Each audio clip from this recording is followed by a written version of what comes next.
The weight of silence. Before you hear this story, there is something you need to understand. War does not always announce itself with explosions and gunfire. Sometimes it arrives in silence. Sometimes it waits in the space between heartbeats, in the pause before the trigger pull, in the moment when everything changes and nothing can be taken back. This is a story about that silence, about the men and women who walk into it, and about what they find when they reach the other side. The first sound of the day was not an alarm. It was not a bugle or a shouted command. It was the low growl of diesel engines coming to life in the darkness before dawn, their rumble spreading across forward operating base Bravo like the heartbeat of some massive creature stirring from sleep. The Afghan mountains stood black against the sky, just beginning to bleed purple at the edges. Stars still hung overhead, ancient and indifferent. The same stars that had watched over soldiers in this valley for centuries. The same stars that had witnessed empires rise and fall, armies march and retreat, men live and die in the endless cycle of war that seemed to have no beginning and no end. It was 0530. The convoy would roll in 90 minutes. Dust hung in the air like a permanent resident, coating everything it touched. The vehicles, the tents, the weapons, the men. It got into eyes and throats and lungs, became part of every Marine who spent more than a week in this place. Some said you could always tell a man who had served in Afghanistan by the way he coughed, even years after coming home. The dust never really left you. Across the staging yard, 23 vehicles sat in formation. MRAPs with their angular armored hulls designed to deflect the force of buried explosives. Humvees loaded with supplies and ammunition. 2 cargo trucks carrying food and medical equipment for the forward positions deeper in the mountains. And at the center, a command vehicle bristling with antennas, the nervous system of the convoy that would coordinate every movement through the valley ahead. 381 Marines were preparing for the mission. They moved through the pre-dawn darkness with the practiced efficiency of men who had done this many times before. Straps tightened, magazines checked, radios tested, the choreography of war performed without thought, muscle memory taking over where conscious attention might falter. Gunnery Sergeant Marcus Kane stood near the lead MRAP, his coffee long since grown cold in his hand. He had forgotten he was holding it. His eyes were fixed on the mountains to the east, on the thin ribbon of road that disappeared into a narrow valley carved by ancient rivers and modern explosions. The Korengal. Some called it the Valley of Death. Others just called it hell. 4 tours had taught Kane to trust his instincts more than any intelligence briefing. His instincts were talking to him now, whispering in a language that had no words. Something about the way the wind moved. Something about the silence between the engine sounds. Something he could not name but could not ignore. He remembered the first time he had ignored that feeling. Fallujah, 2004. A street that looked empty. A door that looked harmless. He had told his squad to keep moving, told them the intelligence said the area was clear. 3 Marines never made it home because of that decision. Their names were carved into stone at Camp Lejeune now.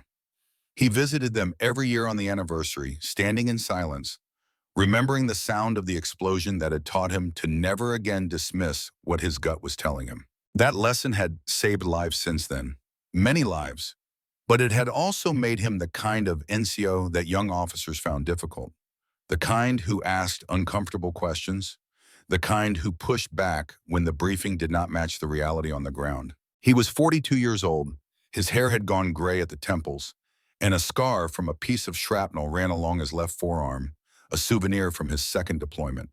His jaw seemed permanently set in an expression of evaluation, as if he were constantly measuring the world against standards only he could see.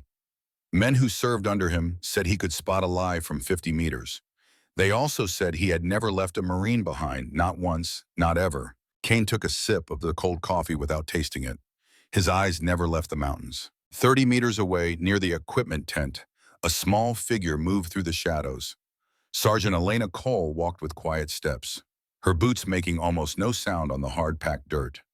She carried a rifle case that looked too large for her frame, the worn leather strap cutting across her chest, the case itself bumping against her hip with each step. She was not tall, 5'4" in her boots, with narrow shoulders that seemed almost lost inside her plate carrier.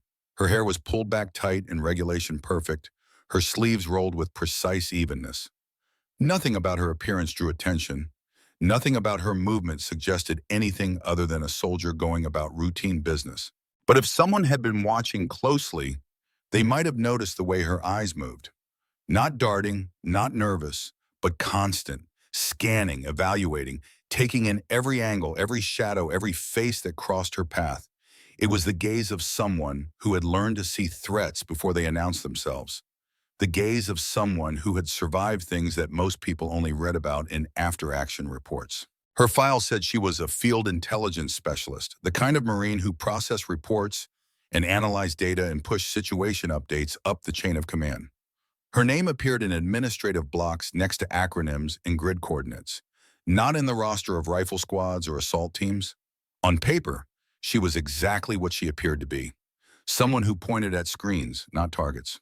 But paper lies. And Elena Cole carried secrets that had been buried so deep that finding them would require digging through files that officially did not exist, in programs that had been erased from every database, under names that had been changed so many times that even she sometimes forgot which one was real. She passed a group of Marines loading ammunition into the back of a Humvee.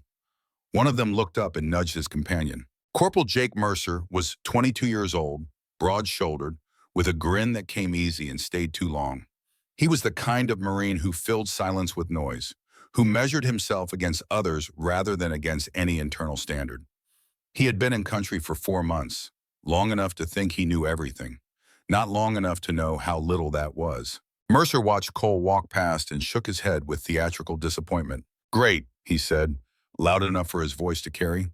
"They sent us a librarian with a rifle." The Marines around him laughed. A few glanced at Cole to see her reaction. There was none.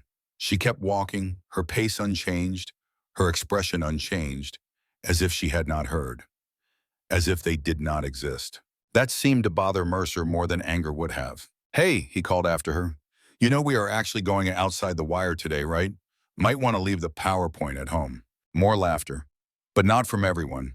A young private first class named Danny Ruiz looked down at his boots, uncomfortable.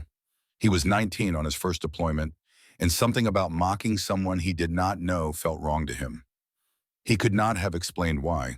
He just knew it did not sit right. Cole reached the far end of the staging area and turned toward the memorial wall. She did not look back at Mercer. She did not respond to his words. She simply walked, that rifle case bouncing against her hip, her shoulders straight, her pace steady. Staff Sergeant Derek Shaw saw the whole exchange from his position near the command vehicle. He was 38, lean, with the kind of stillness that came from years of training, the body to do nothing until the moment it needed to do everything. He had been cleaning his weapon, an M110 semi-automatic sniper system, but his hands had stopped moving when Cole walked past. He watched her the way a hawk watches movement in tall grass, not with aggression, not with suspicion, but with recognition, with the sense of seeing something familiar in an unexpected place. Shaw had served in units that did not appear on organizational charts. He had been trained in schools that accepted one applicant out of every 200 who applied. He had made shots that would be classified for another 30 years, in operations that would never be acknowledged by any government official. The Marine Corps had records that said he was a scout sniper, which was true as far as it went. What the records did not say would fill volumes. He knew what excellence looked like. He knew how operators carried themselves, how they moved through space, how they controlled every aspect of their physical presence without appearing to control anything at all. He had spent years learning to recognize his own kind, the way wolves recognize other wolves, the way eagles spot each other across miles of empty skin. And something about Elena Cole made every instinct in his body stand at attention. Shaw had noticed her before. Over the past 3 months, he had noticed things about the intelligence sergeant that did not quite fit the story everyone else had accepted. The way she moved through the base, the way her eyes tracked the ridge lines whenever mortars thumped in the distance, the way her right hand would sometimes tap a slow rhythm against her thigh when she was thinking. 1, 2, 3, pause. 1, 2, 3, 4, pause. It was a counting pattern, a breathing rhythm. Shaw had seen it before years ago in places that officially did not exist, among people whose names never appeared in any record. He had learned that same rhythm himself once in a training pipeline that most Marines had never heard of. He watched Cole disappear behind the row of vehicles, heading toward the memorial wall, and his hands began moving again. But his mind was somewhere else entirely. Near the command vehicle, First Lieutenant Nathan Cross was reviewing the mission brief for the fourth time. He was 26, fresh-faced, with the kind of jawline that looked good in recruiting posters. West Point class of 2019, top 10%, fast-tracked for advancement. Cross believed in data, he believed in systems, he believed that proper planning and accurate intelligence could eliminate the variables that got people killed. He had spent the previous night going over the route analysis, the satellite imagery, the pattern of life reports from the past 6 weeks. Everything indicated the valley was quiet. No enemy activity in the sector for over a month. He tapped his pen against the clipboard, satisfied. The mission was straightforward. Move through the valley, deliver supplies to the forward operating position, return before nightfall. 12 hours, start to finish. By the book. Kane approached, still carrying his cold coffee. He stopped beside the lieutenant and looked at the map spread across the hood of the command vehicle. "Sir," Kane said, "I want to request a delay." Cross did not look up from his papers. "On what grounds, Gunny?" "Instinct." Now Cross looked up. His expression was polite but dismissive, the way a teacher might look at a student who had asked a question already answered in the textbook. "Instinct is not actionable intelligence, Gunnery Sergeant. Battalion S2 cleared this route. We have no confirmed threats in the sector." Kane pointed at the map, at the narrow section where the road passed between high ridges. "This terrain, it is textbook ambush country. High walls on both sides, limited visibility, no alternate routes. If I were planning an attack, this is exactly where I would set it." Cross nodded, still polite. "I understand your concern, but we have surveillance coverage of the area. Drone feeds from last night show no movement, no heat signatures, no indicators of enemy presence." "Drones cannot see everything, sir. They see enough." Cross returned to his papers. "We are already behind schedule. Weather window closes in 18 hours. We push through as planned." Kane stood there for a moment longer, his jaw working. There were things he wanted to say about the reports that had been wrong before, about the friends he had lost because someone trusted a map more than the man standing in front of them, about the way the wind felt this morning, carrying something that made his skin prickle. He said none of it. He had served long enough to know that arguments with officers rarely changed anything. Orders were orders. All he could do was make sure his Marines were ready for whatever waited in that valley. Kane turned and walked away, his boots heavy on the packed earth. Cross watched him go for a moment, then shrugged and returned to his clipboard. The sun was beginning to show itself above the eastern peaks, painting the mountains in shades of gold and red. It would have been beautiful if anyone had been looking. No one was. By the memorial wall, Elena Cole stood alone. The wall was not much, just a section of plywood covered with laminated photographs and dog tags, names and dates written in permanent marker. It had been built 3 rotations ago and added to ever since. A shrine to the fallen, a reminder of the... Every base had one. Every base tried to make it mean something, tried to give the dead a place where the living could come and remember. Most Marines walked past without looking. Not out of disrespect, but out of necessity. You could not do this job if you spent too much time thinking about everyone who did not make it home. You had to focus on the mission, on the present, on the Marines standing next to you who were still breathing and still counting on you to keep them that way.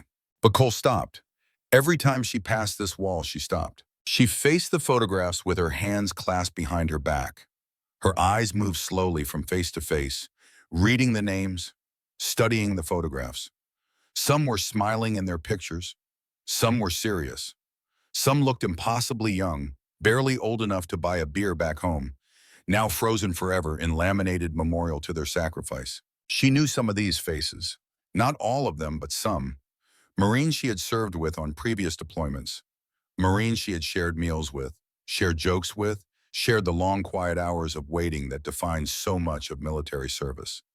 Now they were here, behind plastic, covered in dust, waiting for no one. Her gaze stopped on one photograph near the center. A man in his 50s, with a weathered face and eyes that seemed to hold secrets.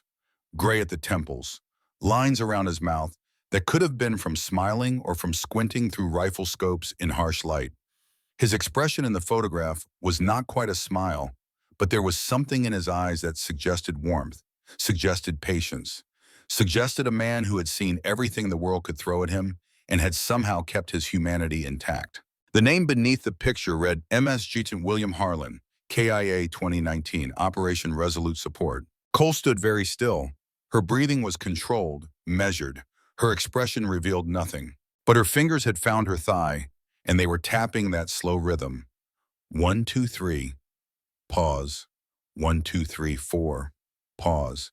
The counting pattern that had become as natural to her as her own heartbeat. The pattern he had taught her in another lifetime, in a program that no longer existed. She remembered his voice, low and gravelly, worn rough by years of shouting commands and whispering instructions. A voice that could be terrifying when you made a mistake, and strangely gentle when you needed encouragement. A shooter does not think, he used to say. A shooter becomes the shot. The breathing, the wind, the distance, the target. All of it becomes one thing, one moment, one truth that exists only for the fraction of a second between heartbeats. She had not understood what he meant at first. It had taken months of training, thousands of rounds, countless hours of lying still on shooting mats and mountain ridges, before the words finally made sense. Before she learned to disappear into the act of shooting the way a musician disappears into a piece of music. He had been the best teacher she would ever have. The closest thing to a father she had known since her own died when she was 12. And she had failed him in the worst possible way. She stayed there for a longer time, long enough for the staging area to fill with more noise and movement, long enough for the sun to clear the peaks and begin its harsh assault on the valley, long enough for a young Marine to notice her standing there and wonder what she was thinking. Private First Class Danny Ruiz had been watching from a distance. He was not sure why. Something about the way she stood. Something about the stillness of her. It reminded him of his grandfather, the way the old man would stand at his wife's grave every Sunday, not speaking, not crying, just standing, paying respect in the only language grief understood. Ruiz thought about approaching her, about saying something. But what would he say? He did not know her. He did not even know her name. All he knew was that the other Marines called her PowerPoint and laughed, and that she never seemed to care. He decided to leave her alone. Some moments were not meant to be interrupted. Cole finally moved. She reached out and gently brushed a layer of dust from the photograph of MS Sergeant Harlan. Then she squared her shoulders, picked up her rifle case, and walked back toward the staging area. As she passed the equipment tent, she noticed Ruiz struggling with his rifle sling. The strap had gotten twisted somehow, binding against itself in a way that would dig into his arm with every step. His face was red with frustration, his fingers fumbling with the buckle. Cole stopped. Ruiz looked up, startled. The intelligence sergeant was standing right in front of him. Up close, she looked even smaller than he had expected. But her eyes were calm and steady, the eyes of someone who had seen more than their years should allow. She did not speak. She simply extended her hand. Ruiz hesitated, then handed over his rifle. Cole examined the sling for half a second. Then her hands moved, quick and precise, unthreading the strap, flipping a buckle, re-looping it through the attachment points. 10 seconds, maybe less. She handed the weapon back. Ruiz lifted it experimentally.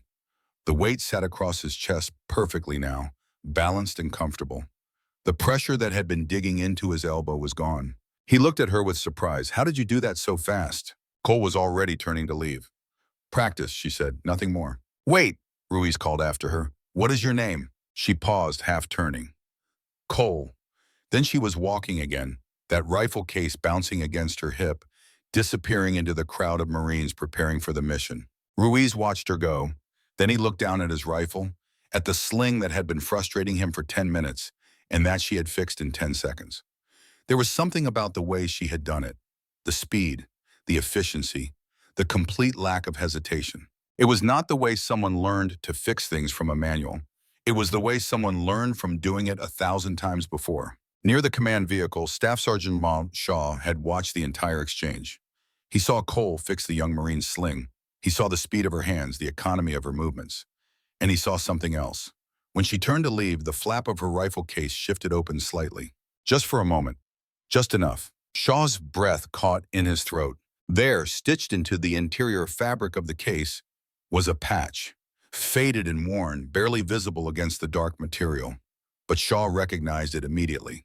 He would have recognized it anywhere, in any light, in any condition, because he had one just like it hidden in a box at the bottom of his footlocker, a reminder of a life that officially never happened. A griffin, clutching crossed arrows in its talons, the symbol of the Griffin Protocol. Shaw felt his heart rate spike despite years of training to control such reactions. His hands went still on his rifle, his eyes fixed on Cole's retreating form. The Griffin Protocol, a program that had been erased from every official record, a program that had produced the most elite marksmen the Marine Corps had ever known, before it was shut down and buried so deep that even mentioning its name could end a career. The program had trained shooters who could hit targets at distances that most people believed were impossible. Shooters who operated alone, behind enemy lines, sometimes for weeks at a time. Shooters who came back with mission reports that were immediately classified and locked away forever. Shaw had trained at that program, class of 2011. He had earned the right to wear that patch, though he never did. He had learned the breathing patterns, the counting rhythms, the impossible shots that separated a sniper from a true ghost. Master Sergeant William Harlan had been his instructor, the man in the photograph on the memorial wall, the man they called Ghost because he could disappear into any terrain, make any shot, and extract without anyone ever knowing he had been there. Harlan had been more than a teacher. He had been a legend, the kind of operator that young shooters whispered about in hushed tones, telling stories that grew more impossible with each retelling, except that the impossible stories were usually the true ones. And now Shaw was looking at Harlan's patch, sewn into the rifle case of an intelligence sergeant that everyone dismissed as a liability. The pieces began clicking together in his mind, the way she moved, the way she watched, the counting rhythm on her thigh, the field-stripping speed that no one without advanced training could achieve, the calm in her eyes that spoke of things seen and survived. Harlan had been running the Griffin Protocol until it was shut down. If he had trained someone in the final years, if he had found one last student worthy of the program, Shaw finished reassembling his rifle without looking at his hands. His mind was racing, fitting fragments together, building a picture that changed everything he thought he knew. Cole was not what she appeared to be. She was Griffin, the last Griffin, Harlan's final student. The question was, what was she doing here, hidden in plain sight, pretending to be something so much less than what she was? And what had happened between her and Harlan that put that weight in her eyes whenever she stood before the memorial wall? Shaw did not have answers yet, but he intended to find them. The engines were warming up now, exhaust fumes mixed with the ever-present dust, creating a haze that hung over the staging area like a veil. Marines were climbing into vehicles, finding their seats, checking weapons one last time. Cole walked toward her assigned vehicle, a troop carrier near the center of the convoy. The Marines already inside watched her approach with varying degrees of interest. Some ignored her, some smirked. Mercer, who was already seated, leaned toward the Marine beside him and whispered something that made them both laugh. Cole climbed in without acknowledging any of them. She found a seat near the rear, placed her rifle case between her feet, and began adjusting her gear. Shaw appeared at the vehicle's door. He looked inside, scanning the faces, until his eyes found Cole. For a moment, their gazes met. Something passed between them, recognition, or perhaps question. She gave nothing away. Her expression remained neutral, her body language unremarkable.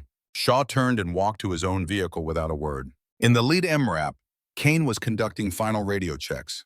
His voice was calm, professional, but there was an edge to it that the Marines who knew him could detect. An edge that said he was not happy about this mission, not happy about the route, not happy about the officer who had dismissed his concerns without a second thought. "All units," Kane spoke into the radio. "Sound off." One by one, the vehicles reported ready. 23 confirmations. 381 Marines. Enough firepower to level a small town. Enough vulnerable flesh and blood to fill a memorial wall twice over. Kane set down the radio handset and looked out the window at the mountains. The road into the valley stretched before them, a thin gray line carved into the brown and red landscape. It looked peaceful in the morning light. It looked like nothing special. But Kane had learned long ago that the most dangerous places often look the most ordinary. The enemy knew how to use terrain. They knew how to wait. They knew how to make you think you were safe right up until the moment everything exploded. He picked up the handset again. "All units roll out. Stay sharp. Maintain formation. Keep your eyes on the ridges." The lead MRAP lurched forward. Behind it, the convoy began to move. Vehicle after vehicle falling into line like beads on a string. The rumble of engines echoed off the base walls, off the mountains, off the silent memorial wall where dust was already settling back onto the photographs. Cole felt the vehicle shudder into motion beneath her. Through the small window beside her seat, she watched the base recede, the tents, the barriers, the sandbags and wire, all of it shrinking in the distance until it looked like something from a model set. Then there was only the road, and the mountains, and the valley waiting ahead. She looked out at the terrain with eyes that had seen it before. Not in photographs, not in drone footage, but in person 3 years ago when she had crawled through these same ridges with a rifle on her back in a mission that had ended in blood and failure. The valley looked the same. The peaks, the shadows, the narrow choke points where the road squeezed between walls of stone. It was all exactly as she remembered, exactly as it had appeared in her nightmares every night since. 3 years of nightmares. 3 years of waking in cold sweat, reaching for a rifle that was not there, hearing the echo of a shot she did not take. 3 years of carrying a weight that grew heavier with every sunrise. She forced her attention back to the present, to the vehicle, to the Marines around her, to the mission at hand. The interior of the troop carrier was cramped and hot. Bodies pressed together on metal benches, gear stacked between feet, rifles held vertical to save space. The air smelled of sweat and gun oil and the metallic tang of ammunition. It was a smell Cole knew as well as her own name, the smell of war about to happen. Mercer was talking loudly about something, a movie he had seen before deployment, some action film where the hero took out an entire enemy compound single-handed, dodging bullets, leaping from explosions, performing feats that would get any real soldier killed in the first 30 seconds. The Marines laughed at his commentary. Mercer had a talent for mockery, for finding the absurd in everything, for making people forget for a moment where they were and what they were about to do. It was a useful skill. In the hours before contact, humor was sometimes the only thing that kept fear from eating you alive. But Cole did not laugh. Her eyes stayed on the window, on the ridges rising higher with every kilometer, on the shadows growing longer as the valley walls closed in. She saw things the others did not see. A pattern in the rocks that looked too regular. A patch of ground that seemed recently disturbed. A position on the ridgeline that offered perfect overwatch of the road below. Her training had burned these observations into instinct. She did not have to think about them. They simply appeared, urgent and demanding, like warning lights on a dashboard. She wanted to say something, to point out the dangers, to make them understand that this valley was not just terrain on a map, but a killing ground waiting to be activated. But the words would not come. Or rather, she knew the words would fall on deaf ears. She had been down this road before. Not this exact road, but close enough. In another unit, on another deployment, she had tried to warn officers about threats they could not see. She had been dismissed as paranoid, overreacting, an intelligence analyst who did not understand how things worked in the real world. That unit had walked into an ambush 2 days later. 11 Marines died. Cole was the only reason the number was not higher. She had grabbed a rifle and done what she was trained to do, what no one knew she was trained to do. The after-action report credited a combination of factors for minimizing casualties. Her name was not mentioned. So she stayed quiet now. She watched the ridges, and she waited. Her hands rested on her thighs still. Her breathing was even. But inside, something was coiling tighter with every kilometer they traveled. She could feel it. The same feeling she had felt that day 3 years ago. The sense of being watched. The pressure of unseen eyes tracking movement from high positions. The silence that was not really silence, but anticipation. She wanted to say something, to warn someone, but who would listen? The lieutenant had already dismissed concerns from a gunnery sergeant with 4 tours of experience. What chance did an intelligence sergeant have? So she stayed quiet.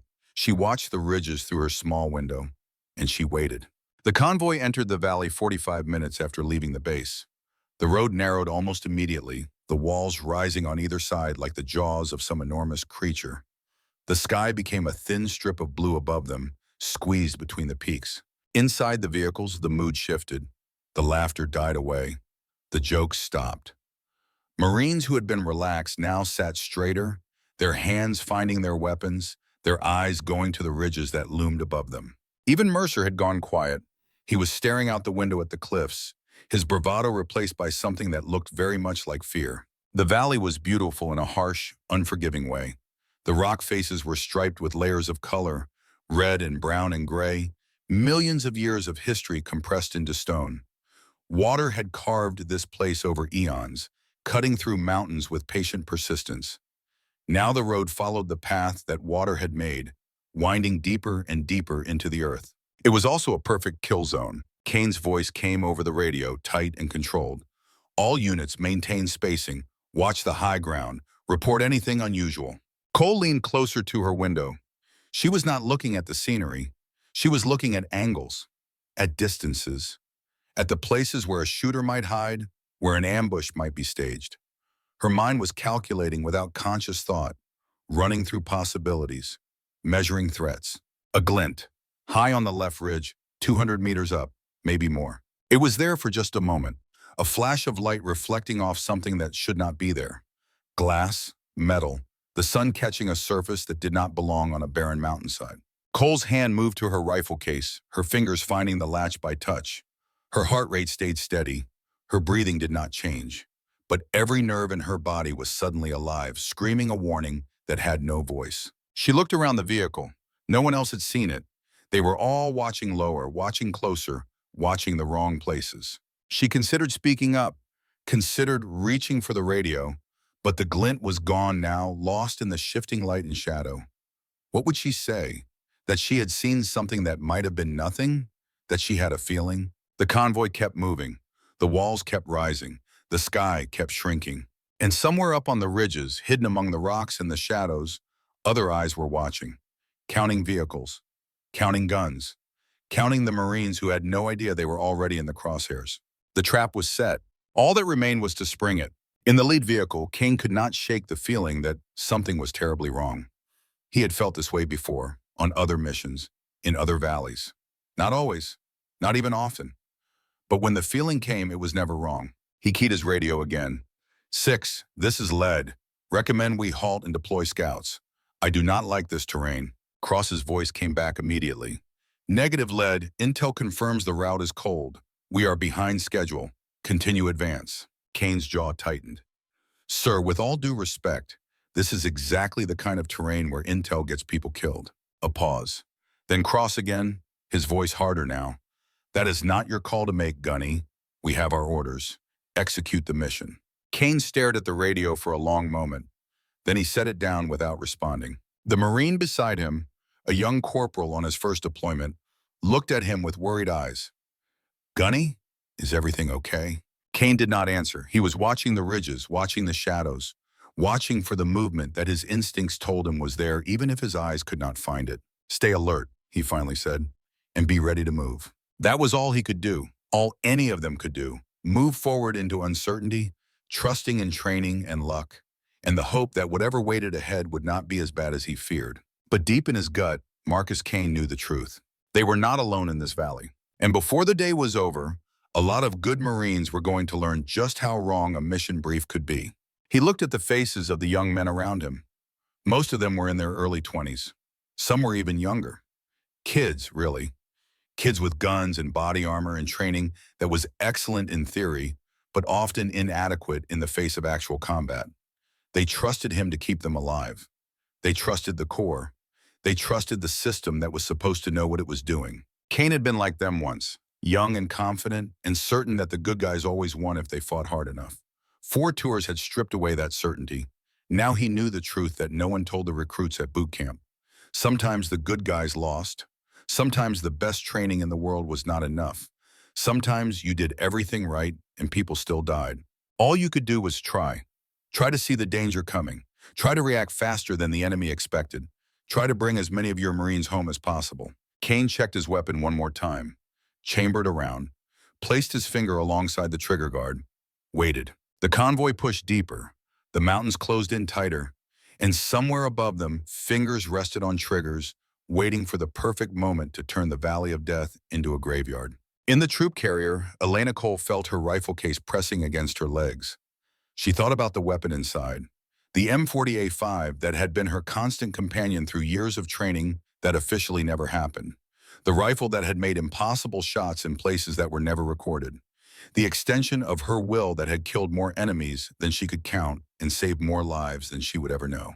It was an old rifle, well-maintained, but worn in the places where her hands rested, where her cheek pressed against the stock, where the years of use had left their mark. It did not look impressive. It looked like something that should have been retired long ago. But appearances meant nothing. The rifle was perfectly tuned. The scope was precisely calibrated. The action was smooth as silk from thousands of hours of practice. In her hands, that rifle was not a weapon. It was a surgical instrument, a tool of absolute precision in a world of chaos and uncertainty.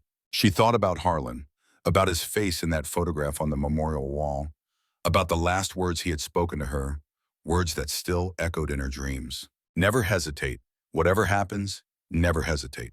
He had been lying in the dirt when he said it, blood spreading beneath him, his eyes already going glassy, but still finding her face, still holding her gaze, still trying to teach her even as the life drained out of him. Never hesitate, Ghost, promise me. She had promised, with tears streaming down her face and her hands covered in his blood. She had promised, and then she had watched him die. She had hesitated once, just once, 2 seconds of indecision that had cost her everything, and he had paid the price for her moment of weakness. She would not hesitate again. The vehicle rumbled on, the valley waited, and the weight of silence pressed down on everyone, heavy as the mountains themselves, full of things that could not be said and moments that had not yet come. Somewhere in another vehicle, Shaw was thinking about the patch he had seen, about the legend who had trained him years ago, about the mystery of the woman who carried that legend's symbol and wore his teachings like invisible armor. He did not know her story. He did not know what had happened to make her hide herself inside an intelligence billet, to bury her skills beneath paperwork and briefings, to let herself be mocked by men who could not begin to understand what she was capable of. But he intended to find out if they survived this convoy, if they made it through whatever was waiting in the valley ahead. One thing Shaw knew for certain: if the situation went bad, if the bullets started flying and the world turned to chaos, Elena Cole would not be the liability that everyone assumed she was. She would be something else entirely. And the Marines who had mocked her were about to learn a lesson they would never forget. But they were coming. They were coming soon. The convoy crept forward. The ridges loomed higher. The sky narrowed to a thin strip of blue above walls of ancient stone. And in the shadows of those ridges, hidden among rocks that had witnessed 1,000 battles over 1,000 years, the enemy waited, patient, professional, ready. 381 Marines were about to drive into the most carefully prepared ambush of the entire war. They had no idea it was coming. Their intelligence said the valley was safe. Their officers said the mission was routine. Only 2 people in that convoy felt the truth. Kane, with his instincts screaming warnings that no one would hear, and Cole, with her ghost whispering memories of another day in the same valley when she had failed and a good man had died. Neither of them could stop what was about to happen, but both of them would have a chance to respond. And in the chaos that was coming, everything would change. Forever, the ghost shadow. Every soldier who survives long enough learns that memory is not a peaceful thing. It does not wait for permission. It does not respect boundaries or timing or the desperate need to focus on the present. Memory comes when it wants, dragging you back to moments you would give anything to forget, forcing you to relive the worst seconds of your life while the world around you demands your attention elsewhere. This is the burden that veterans carry, the invisible weight that no medal can honor and no parade can ease. The past lives inside them, waiting for a trigger, waiting for a sight or sound or smell that opens the door and lets the ghost come rushing through. For Sergeant Elena Cole, that trigger was geography, the shape of mountains, the angle of shadows, the way a valley narrows as you move deeper into its throat. The convoy had been moving for 90 minutes when the valley began to change. The walls that had seemed merely tall before now towered above the road like the sides of a canyon. The morning sun could no longer reach the bottom of this passage. Shadows pulled across the vehicles, cold and deep, turning the bright Afghan day into something that felt like twilight. The temperature dropped noticeably as they passed into the shade, as if the mountains themselves were exhaling cold breath onto the Marines below. Inside the troop carrier, the mood had shifted completely. The laughter was gone. The jokes had dried up. Marines who had been relaxed an hour ago now sat with rigid spines and tight jaws. their eyes moving constantly to the windows, to the ridges, to the narrow strip of sky visible between the peaks. The silence was not peaceful. It was heavy with tension, thick with unspoken fear. Every Marine in that vehicle felt it, even if they could not name it. The sense of being watched, the awareness of vulnerability, the primitive instinct that screamed danger while the rational mind insisted that intelligence said the route was safe. Even Corporal Jake Mercer had fallen silent. His earlier bravado seemed foolish now, embarrassing, like a child's boast made before understanding what danger really meant. He gripped his rifle with both hands and tried not to think about how exposed they were, how completely the terrain favored anyone who wanted to kill them. Sergeant Elena Cole sat in her same position near the rear of the vehicle. Her rifle case rested between her feet. Her hands lay still on her thighs. To anyone watching, she appeared calm, almost disinterested, as if the growing tension meant nothing to her. But inside, she was somewhere else entirely. The terrain outside the window kept triggering memories she had spent 3 years trying to bury. Every rock formation, every shadow, every angle of the ridgeline pulled her backward in time. The present kept dissolving into the past, and the past refused to stay where she had put it. She closed her eyes for a moment and let the memories come. There was no point fighting them anymore. They would have their say whether she wanted them to or not. 3 years of trying to keep them locked away had only made them stronger, more insistent, more demanding of attention. Like water behind a dam, they had been building pressure all this time, waiting for the moment when the walls finally cracked. This valley was that crack. This valley, with its familiar shapes and shadows, was the key that unlocked the door she had tried so hard to keep closed. 3 years earlier, a different convoy, a different mission, but the same mountains, the same valley, the same feeling of being watched by eyes that meant harm. She had been 25 years old then. Young for a Griffin candidate, but Harlan had seen something in her that made him push her application through despite the objections. The selection board had questioned her size, her background, her temperament. Too small, they said. Too quiet. Too soft. Harlan had looked at them with the eyes of a man who had spent 30 years learning to see what others missed. She has something none of you understand, he had told them. She has the stillness, the patience, the ability to disappear not just into terrain, but into herself. You can teach someone to shoot. You cannot teach them to be invisible. She already knows how. He had been right about all of it. She had been in the program for 18 months, longer than any candidate before her, pushed harder than anyone Harlan had ever trained. He demanded perfection because he knew she could achieve it. He accepted no excuses because he knew she would make none. He broke her down and rebuilt her because he knew the person who emerged would be capable of things that seemed impossible. The other instructors called him too harsh, too demanding, too invested in this one student. Harlan had ignored them. He had seen her potential from the first day, when she had put 3 rounds through the same hole at 500 meters, despite never having fired a sniper rifle before. He had recognized the gift, the rare combination of physical ability and mental discipline that separated a good shooter from a great one. And he had decided that she would be his legacy, his final student, the one who would carry the Griffin name forward after he was gone. The memory crystallized around her like ice forming on a winter pond. She was lying on a ridge overlooking a compound in the valley below. The M40A5 was an extension of her body, the scope an extension of her eye. Beside her, Staff Sergeant Derek Shaw lay prone with a spotting scope, calling wind speeds and distances in a low murmur that had become as familiar to her as her own heartbeat. Behind them both, invisible in the rocks above, Master Sergeant William Harlan watched through his own optics. He was not there to shoot.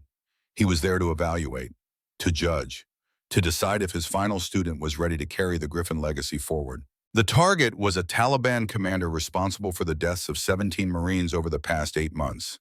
Intelligence had tracked him to this compound, had confirmed his presence through multiple sources, had obtained the authorization for lethal action. Everything was aligned, everything was ready. Cole remembered the feel of the trigger against her finger, the weight of it, the potential energy waiting to be released. She remembered the crosshairs settling on the target as he emerged from the building. A man in his 40s, bearded, moving with the confidence of someone who believed himself untouchable. He was speaking to someone beside him, gesturing with his hands, making a point about something that would never be known. She remembered beginning her breathing sequence. 1, 2, 3. Pause. 1, 2, 3, 4. Pause. The rhythm Harlan had drilled into her through thousands of hours of practice. The rhythm that slowed her heart, steadied her hands, prepared her mind for the moment of truth. And then she remembered the boy. He came around the corner of the building just as her finger began to take up slack on the trigger. 14 years old, maybe 15. Thin and gangly in the way of adolescents who had not yet grown into their frames. He carried an AK pattern rifle that looked too big for him, holding it awkwardly, clearly unfamiliar with its weight. The boy moved toward the commander, stood beside him, looked up at him with an expression that mixed fear and desperate eagerness. A child trying to prove himself to men who should have known better than to put a weapon in his hands. Cole froze. Through the scope, she could see the boy's face with terrible clarity. The uncertainty in his eyes, the way his hands trembled on the rifle. The youth that no amount of tribal clothing or forced military bearing could disguise. He was a child with a gun, yes. A child being used as a tool of war, certainly. But still a child, someone's son, someone who had been alive for barely 15 years and had probably never had a choice about any of the circumstances that brought him to this moment. Take the shot. Harlan's voice came through her earpiece, low and urgent. Target is moving. Cole's finger rested on the trigger. The crosshairs were steady. The shot was clean. All she had to do was squeeze. She could not do it. I do not have a clean angle. Her voice came out strained, barely recognizable. The boy is in the way. Ignore the boy. Harlan's voice was harder now. The mission is the commander. Take the shot. The commander turned, beginning to walk toward the building's entrance. 2 seconds and he would be inside, beyond reach, protected by walls and anonymity. The window was closing. Cole watched through her scope as the boy followed, staying close to the man he had been told to protect. His young face filled her vision. His frightened eyes seemed to look directly at her, though that was impossible, though he could not possibly know she was there. Take the shot now, Harlan was almost shouting, which he never did. They are entering the building. You have 1 second. Her finger would not move. The commander disappeared inside. The boy followed. The door closed. The window slammed shut. Silence on the radio. The kind of silence that was worse than any shouting could have been. Shaw lifted his face from the spotting scope and looked at her. His expression was carefully blank, but she could see the questions in his eyes, the confusion, the beginning of understanding about what had just happened. Cole kept her eye pressed to the scope, staring at the closed door, unable to look at anything else. Her heart was pounding now, her breathing ragged, all the control she had built up over 18 months of training shattered in a single moment of hesitation. Then the compound erupted in movement. Shouts from inside, figures running. Someone had spotted something, had seen a glint off the optics or a shadow that did not belong. The element of surprise was gone. Harlan's voice cut through the chaos. Extract now. Move to secondary position. We are compromised. Cole rolled away from her position, grabbing her rifle, moving on autopilot while her mind struggled to process what she had done, what she had failed to do. Shaw was already moving, packing the spotting scope, heading for the extraction route they had memorized days before. And then the gunfire started. The memory fragmented here, breaking into pieces that Cole had never been able to reassemble into a complete picture. She remembered running. She remembered the sound of bullets snapping past her head. She remembered Shaw crying out and going down, hit in the side, blood spreading across his uniform. She remembered Harlan. He appeared out of nowhere the way he always did, materializing from cover that should not have been able to hide a man his size. He was running toward Shaw, toward the downed spotter who was trying to crawl toward safety while leaving a red trail across the rocks. Cover fire, Harlan called to her. Now. Cole dropped to a knee and raised her rifle. The scope found targets, enemy fighters pouring out of the compound, weapons blazing. She began firing, controlled bursts, forcing heads down, buying Harlan the seconds he needed. She saw him reach Shaw, saw him grab the wounded man under the arms and begin dragging him toward cover. Saw the enemy rounds chewing the ground around them, getting closer, finding the range. She kept firing. Magazine empty, swap, firing again. Her hands moved without thought, all the training taking over, all the muscle memory earning its keep. But there were too many of them, too many angles, too many guns. The round took Harlan in the lower back. He stumbled but did not fall. He kept pulling Shaw, kept moving toward the rocks that would provide shelter. His face was tight with pain, but his arms never stopped working, never stopped dragging the man who depended on him. Cole screamed something she could not remember afterward. She was running toward them, firing, not caring about cover or tactics, only caring about reaching them before it was too late. A second round hit Harlan in the shoulder. This time he went down. Shaw tried to grab him, tried to return the favor, but his wound was too severe. He could barely move himself. Cole reached them as the enemy fire began to slack off. Her covering rounds and her movement had confused them, made them hesitate, given her the moment she needed. She grabbed Harlan's vest and pulled. He was heavy, so heavy, and the blood was everywhere now, soaking through her gloves, making her grip slippery. "Leave me."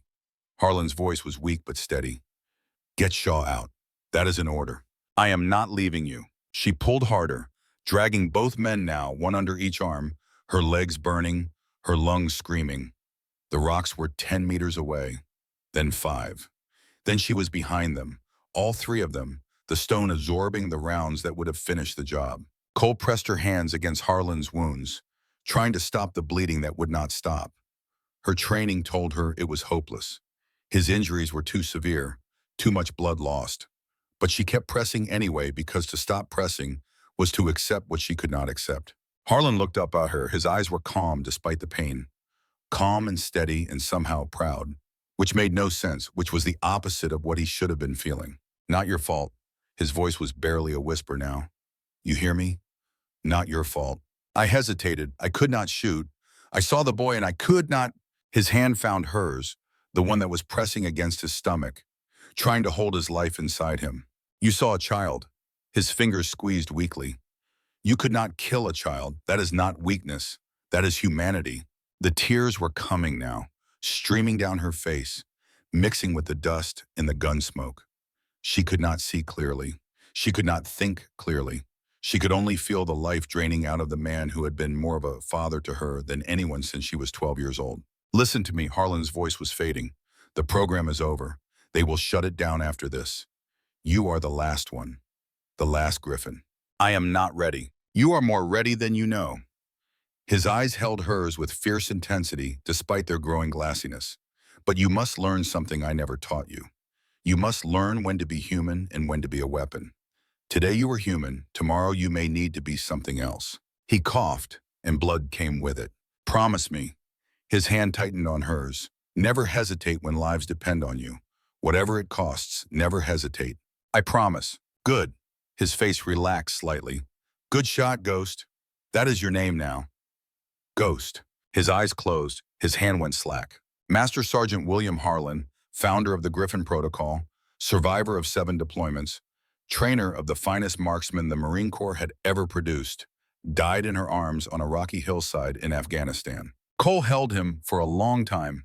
She was still holding him when the quick reaction force arrived 40 minutes later. She was still holding him when they pried her fingers loose and loaded his body onto the helicopter. She was still holding him, in a way, even now, 3 years and thousands of miles later. She was still holding him when she opened her eyes in the back of the troop carrier and found herself back in the present. The convoy was stopped. She blinked, disoriented, trying to understand why the vehicle was no longer moving. Through the window, she could see the lead MRAP halted in the middle of the road. Figures were moving outside. Voices crackled on radios. Something had happened while she was lost in memory. The rear door of the troop carrier swung open, and Staff Sergeant Shaw appeared in the frame. His eyes found her immediately, and in them she saw a question he had been carrying for 3 years. "Cole, come with me." She hesitated for only a moment. Then she grabbed her rifle case and followed him out of the vehicle. The convoy had stopped at a widening in the valley where the road curved around a massive boulder. Marines were establishing a hasty perimeter, taking advantage of the brief halt to stretch legs and check equipment. The official reason for the stop was a mechanical issue with one of the cargo trucks. But Cole could see from the way Kane was arguing with the cross that there was more to it than that. Shaw led her away from the main group behind a rock formation that provided privacy from curious eyes. He stopped and turned to face her. For a long moment, neither of them spoke. The wind moved between the rocks, carrying dust and the distant sound of Marines checking equipment. Somewhere in the convoy, a door slammed. A voice called out a question that was answered by another voice. The normal sounds of military operation, continuing as if nothing unusual was happening, as if 2 people were not standing behind a boulder sharing secrets that could end careers. Shaw studied her face with the careful attention of someone who had spent years learning to read people. He saw the tension in her jaw, the slight narrowing of her eyes, the way her breathing remained controlled despite the obvious stress of this conversation. Professional composure, the kind you only learn through extensive training. Then Shaw reached into his pocket and pulled out a small cloth patch. Faded and worn, edges frayed from years of handling, a griffin clutching crossed arrows. Cole looked at it, looked at him. Her face remained expressionless, but her fingers had found her thigh and begun that familiar rhythm, the counting pattern that had saved her sanity on countless sleepless nights, the rhythm that connected her to Harlan even now, even after everything. Where did you get that? It was not a question, it was an acknowledgement, an acceptance that the pretense was over, that the masks were coming off, that the truth could no longer be avoided. Class of 2011, Shaw's voice was low, meant only for her ears. Harlan was my instructor. Best teacher I ever had. He washed me out after 6 months because I could not make the long shots. Said my eyes were not right for it. Said I was better suited for spotting than shooting. He paused, turning the patch over in his fingers. I was angry at first, furious. I had worked so hard to get into the program, sacrificed so much, and he was telling me I was not good enough. It felt like failure, like everything I had built my identity around was being torn away. Cole said nothing. She remembered Shaw's name from Harlan's stories, remembered the older man describing a student who had all the heart but not quite the talent. Harlan had spoken of Shaw with respect, with affection even. He said the young man would go far in the Corps, just not as a Griffin shooter. But then Harlan said something that changed how I saw it. Shaw's eyes met hers.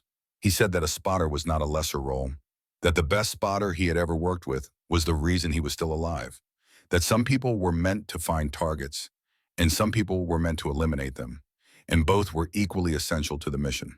Cole felt something shift in her chest. She had never heard this story. Harlan had never told her about Shaw's departure from the program, about the conversation that had redirected his career. I saw your patch, Shaw continued, inside your rifle case. I know what it means. I know what you are. I am an intelligence specialist. The words sounded hollow even to her own ears. A cover story she had repeated so many times it had almost become true. Almost, but not quite. Shaw shook his head slowly. You are the last one, the one he trained after me, the one who finished the program. The program is dead because of what happened. Shaw's eyes never left hers. I was there, Cole. I was the spotter that day. I was the one you and Harlan dragged out of that hellhole. I owe both of you my life. Cole's jaw tightened. The memory of that day, which she had just relived so vividly, pressed against the walls of her composure. Then you know what happened. You know why he died. I know you hesitated. I know there was a kid in the way. I know Harlan gave an order, and you could not follow it. His voice softened. I also know that if you had taken that shot, you would have killed a child who was standing right next to the target, a child who would have died because someone decided he was acceptable collateral damage. It does not matter. The words came out harsh, bitter. Harlan is dead because of my hesitation. The program ended because of my failure. Everything that came after is because I could not pull a trigger. Shaw stepped closer. His eyes were intense now, urgent with something he had clearly been waiting years to say. Harlan talked to me before he died, on the helicopter. He was barely conscious, but he grabbed my arm and made me promise to deliver a message. I did not know who you were then, did not know how to find you. Your identity was classified above my clearance. I have been carrying his words for 3 years, waiting for this moment. Cole felt her heart stop. What message? Shaw took a breath. He said to tell you that he was proud of you, that you made the right call, that he would rather die because you were human than live because you became something else. The words hit Cole like a physical blow. She turned away, trying to control the emotion that surged up from somewhere deep and primal. He was wrong. Her voice was barely above a whisper. If I had taken the shot, he would still be alive. Maybe, Shaw's voice was steady, or maybe you would have killed that boy and it would have eaten you alive. Maybe you would have put a bullet in your own head 6 months later because you could not live with what you did. Maybe Harlan knew that. Maybe he was willing to die to save you from becoming something you could not come back from. Cole stood with her back to him, her shoulders rigid, her breathing carefully controlled. The mountains rose around them, indifferent to human pain, witnesses to countless moments of loss and grief over thousands of years. Why are you telling me this now? Shaw moved to stand beside her, looking at the same ridges she was staring at without seeing. Because we are driving into the same valley where it happened. Because I saw the way you were looking at the terrain, and I knew you recognized it. Because whatever is about to happen in there, I need you to know that you are not alone, that someone else understands, that the weight you have been carrying does not have to be yours alone. The boy, Cole's voice cracked slightly on the word. Do you know what happened to him? Shaw nodded slowly. I looked into it afterward. Spent months tracking down information. The commander you were supposed to kill that day was named Khalil Ahmad. He died in an airstrike 6 months later. The boy who was with him was his nephew, 15 years old. Shaw paused, his expression troubled. He seemed to be weighing how much to say, how much Cole could handle, how much truth was necessary, and how much was cruel. The nephew survived, kept fighting, moved up in the organization. Last intelligence I saw about a year ago said he had become a local commander himself, 20 years old, leading fighters in this sector. They say he is ruthless. They say he has killed dozens of coalition soldiers. They say he learned to hate from the uncle you did not get a chance to kill. Cole absorbed this information in silence. The weight of it settled on her shoulders like a physical burden, adding to the load she had been carrying for 3 years. The child she could not kill had grown up to become an enemy combatant, a killer in his own right, someone who had probably taken the lives of Marines and soldiers and innocent civilians in the years since she let him live.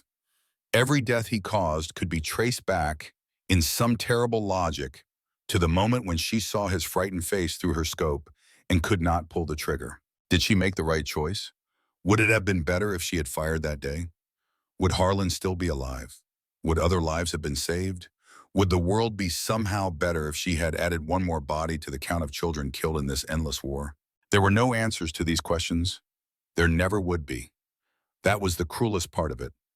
She would never know if her mercy had been wisdom or weakness.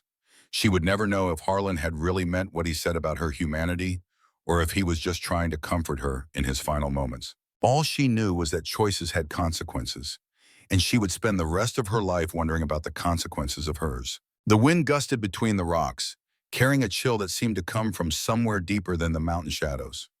Cole shivered despite the warmth of her uniform. I need to know something. Shaw's voice pulled her back to the present. Are you operational? If something happens in that valley, can I count on you to do what needs to be done? Cole turned to face him. Her eyes were dry now, clear and hard. Yes, even if it means putting down someone you might have once spared. She thought about the boy, thought about his frightened eyes through her scope 3 years ago, thought about what those eyes might look like now, older and harder and full of hate. The boy I saw that day is gone. Whatever walks around in his body now is something different, something that made choices I cannot be responsible for. Shaw studied her face for a long moment. Then he nodded, apparently satisfied with what he saw. Good, because I have a feeling we are going to need you before this day is over. From the road behind them came the sound of engines starting up. The mechanical issue had been resolved, or at least patched well enough to continue. The convoy was preparing to move again. Shaw pulled out a small radio. Personal equipment, not issued.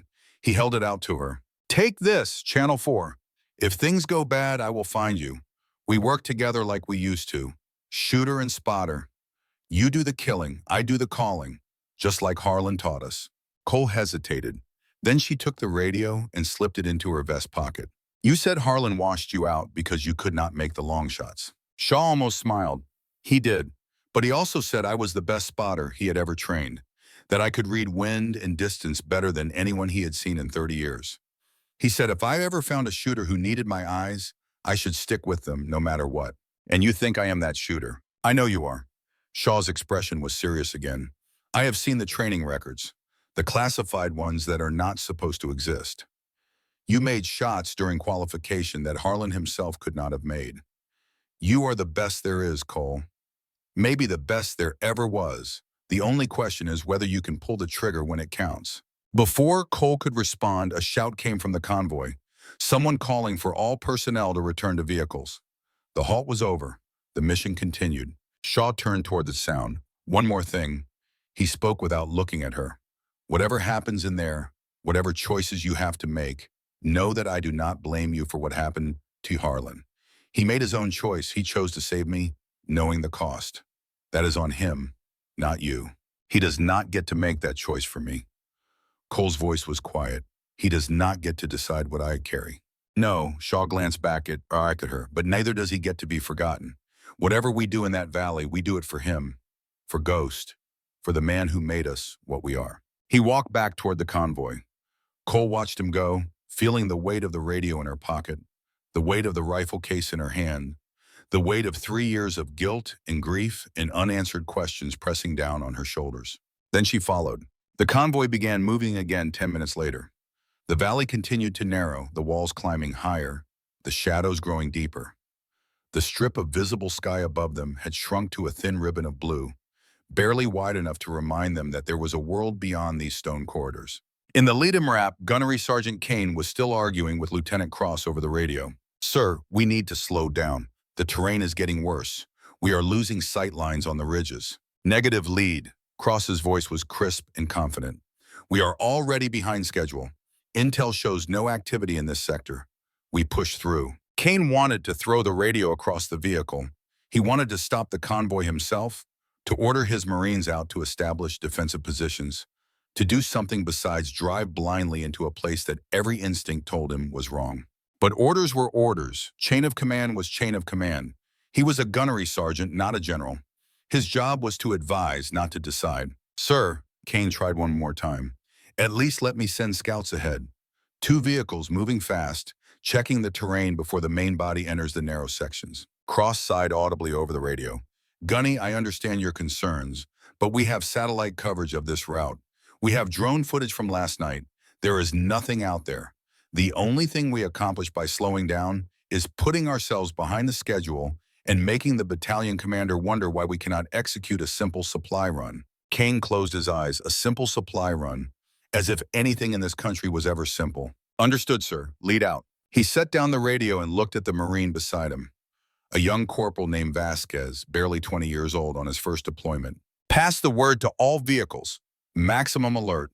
I want every eye on those ridges. Anyone sees anything at all, they report immediately." "Understood?" Vasquez nodded and began relaying the message. Kane turned back to the window.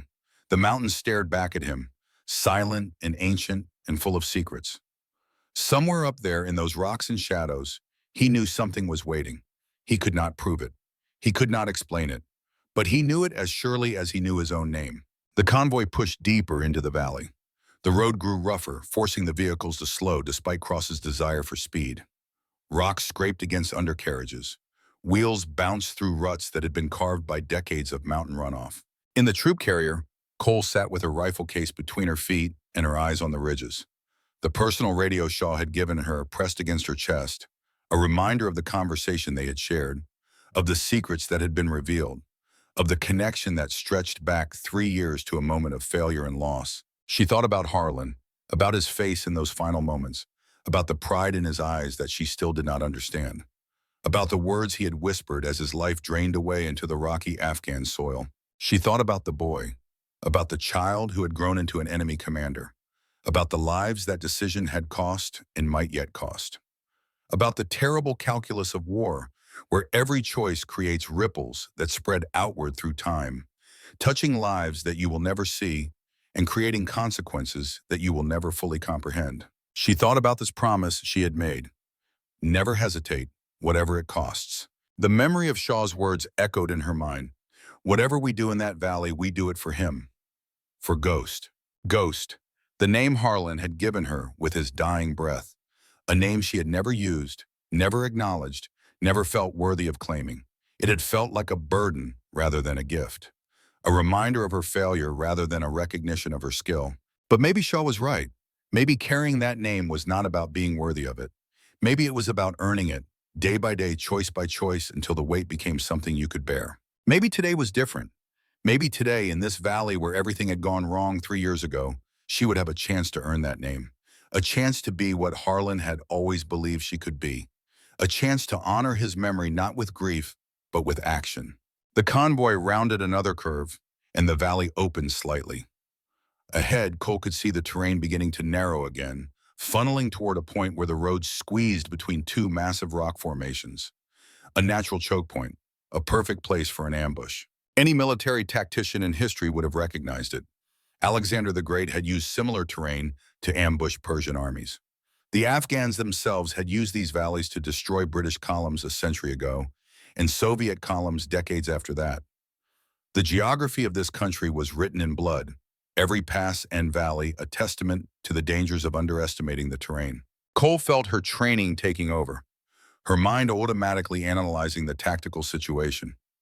The rocks above the choke point offered perfect firing positions. The road through the gap was narrow enough that a single destroyed vehicle could block the entire convoy.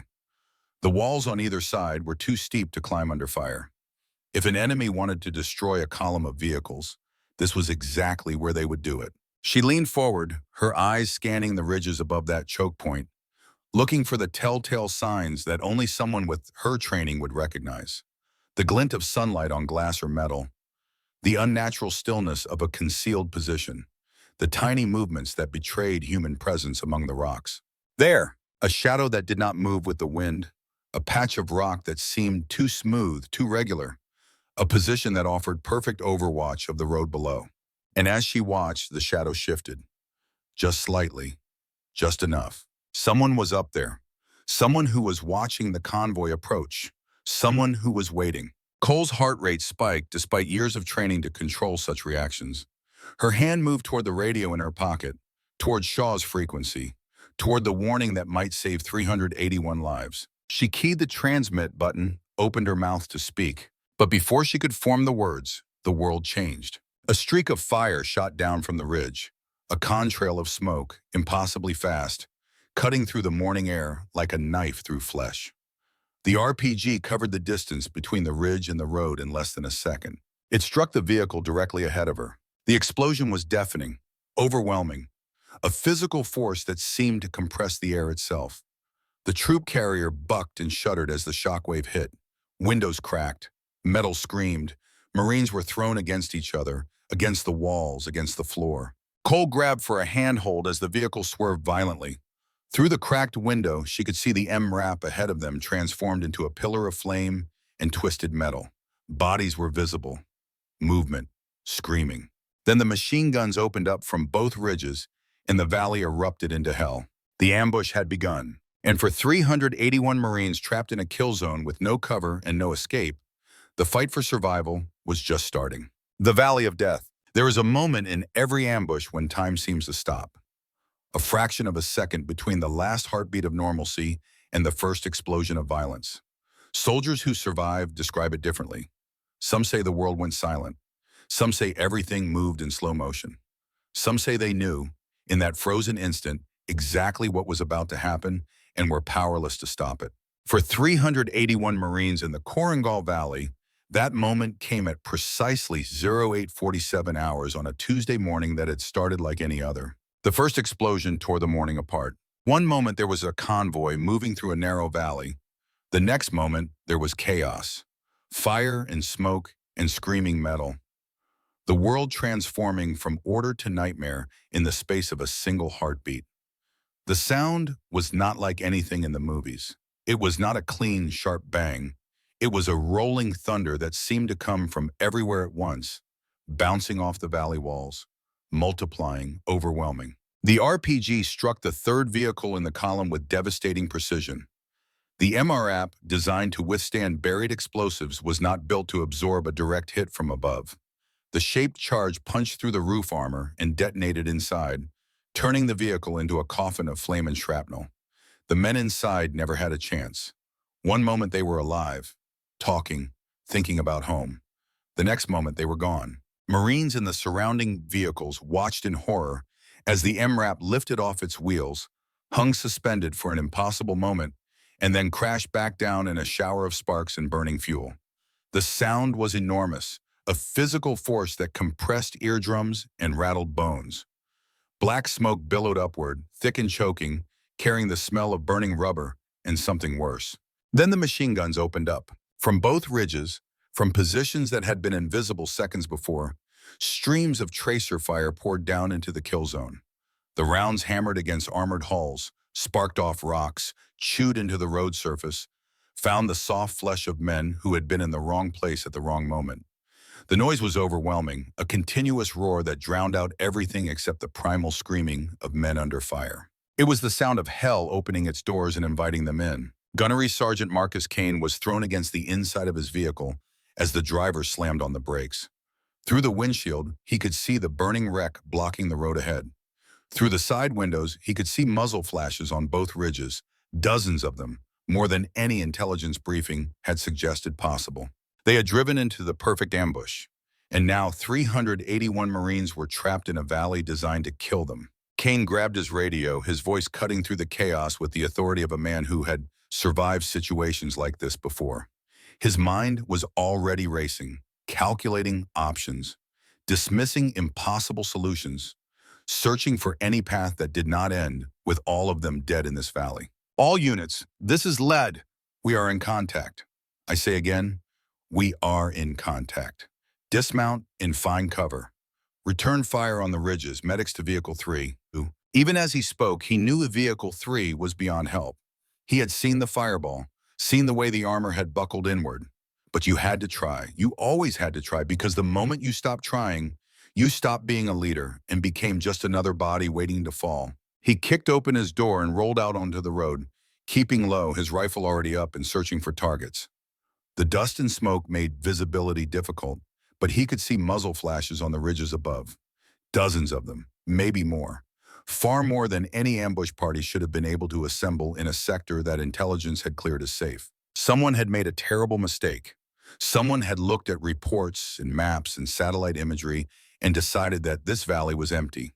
Someone had ignored the warnings, dismissed the instincts, trusted data over experience, and now Marines were paying the price for that mistake with their blood. Around him, Marines were doing the same, spilling out of vehicles, scrambling for whatever protection they could find, trying to orient themselves in a world that had suddenly become lethal. Some were returning fire, their weapons barking upward at the ridges. Others were dragging wounded comrades toward cover. Others were simply frozen, overwhelmed by the sensory assault, their training failing them in the face of reality. Kane moved among them, shouting orders, grabbing shoulders, forcing them to function. His voice was a lifeline in the chaos, something solid to hold on to when everything else was falling apart. Get that weapon up. Fire at the ridge. You, help me with this vehicle. Move, move, move. The valley walls rose on either side like the walls of a grave. The road was too narrow to turn around. The burning vehicle blocked any advance. The terrain offered almost no cover, just scattered rocks and the vehicles themselves, all of which were being systematically targeted by enemy fire. It was a kill box, a carefully planned, perfectly executed kill box, and they were all inside it. In the troop carrier, Sergeant Elena Cole felt the vehicle shudder as rounds impacted the armor. The Marines around her were shouting, scrambling for weapons, trying to reach the doors. Panic filled the air like smoke, thick and choking. But Cole did not panic. She had been here before.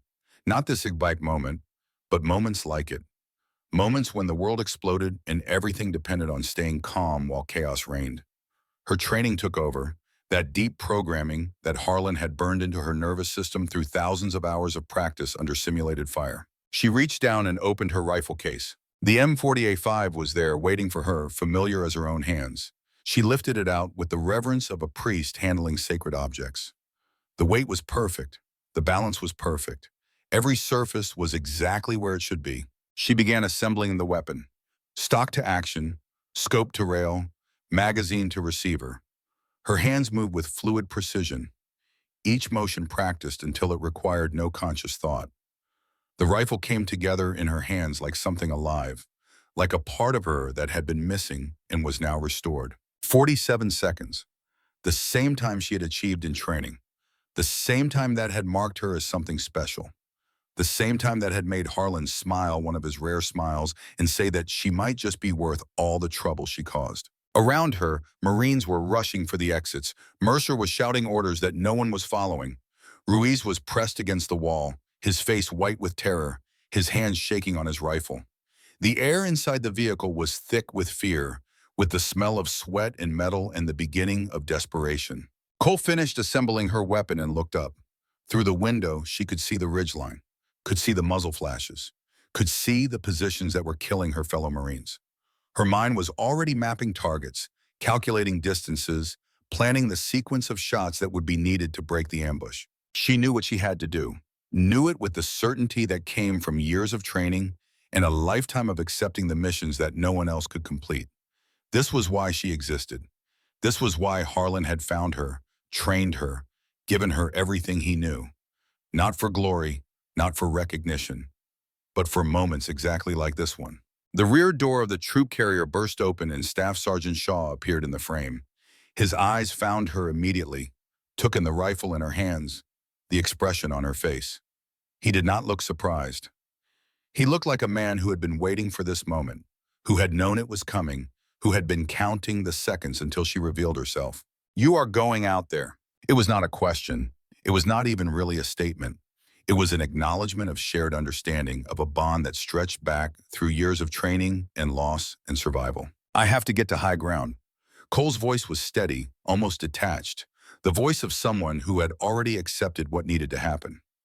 "I cannot do anything from down here. The angles are wrong. The range is too variable. I need elevation and I need a clear field of fire." Shaw looked at the chaos outside. Bullets were snapping through the air, tracers drawing bright lines through the dust and smoke. The burning vehicle was sending up a column of black smoke that partially obscured the ridges but also provided concealment for anyone trying to move. Marines were dying. Marines were screaming. Marines were fighting and failing and praying and cursing all at once. All. "I will cover you." He pulled his own rifle, the M110, from his shoulder.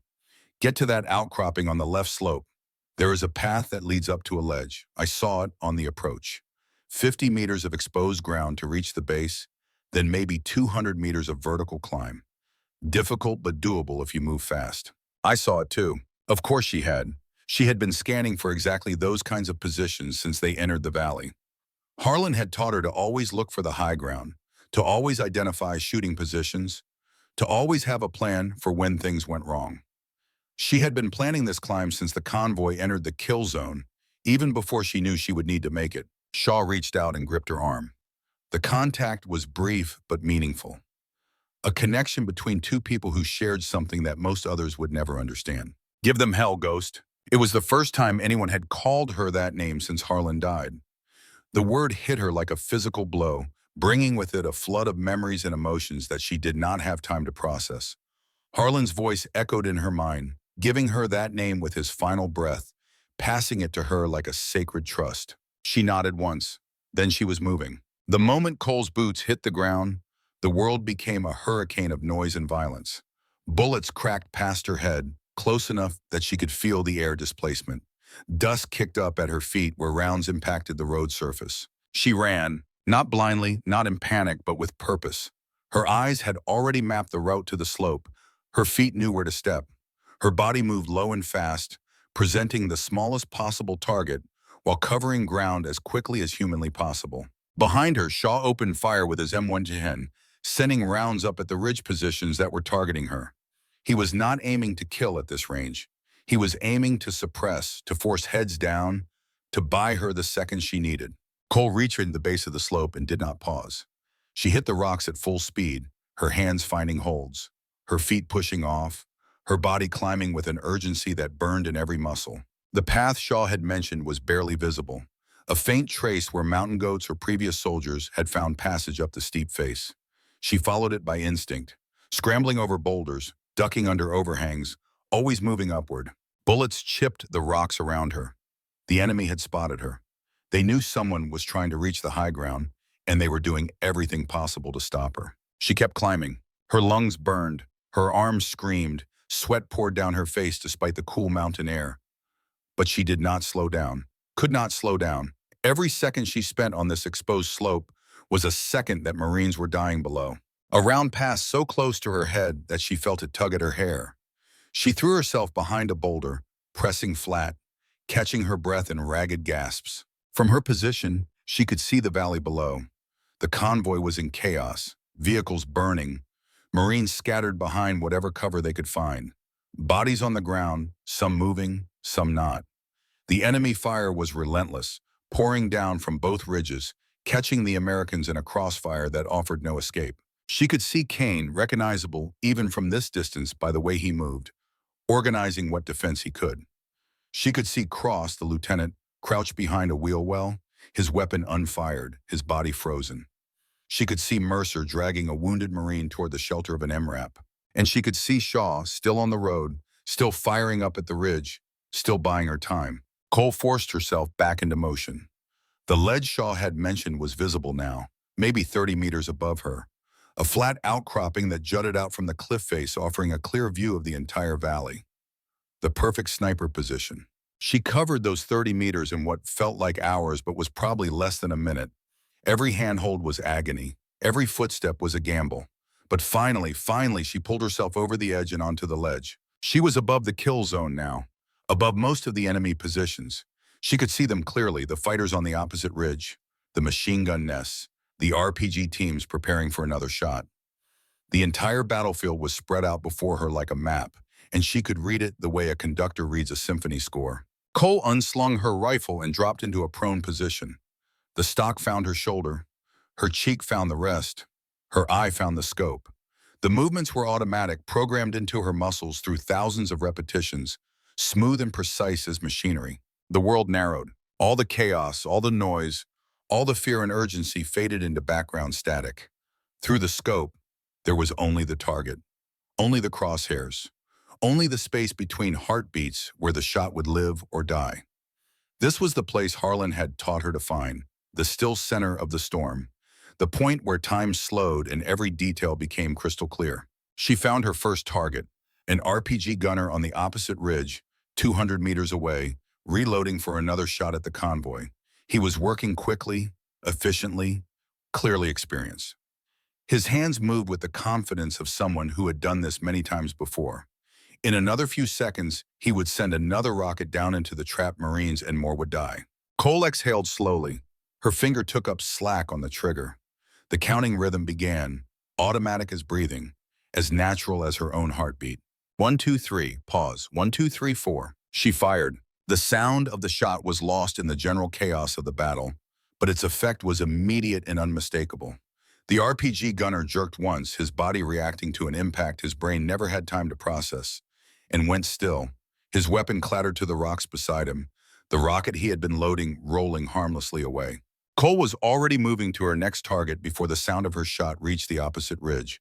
There was no time for reflection, no time for doubt, only the next target, and the next and the next. A machine gunner, 230 meters.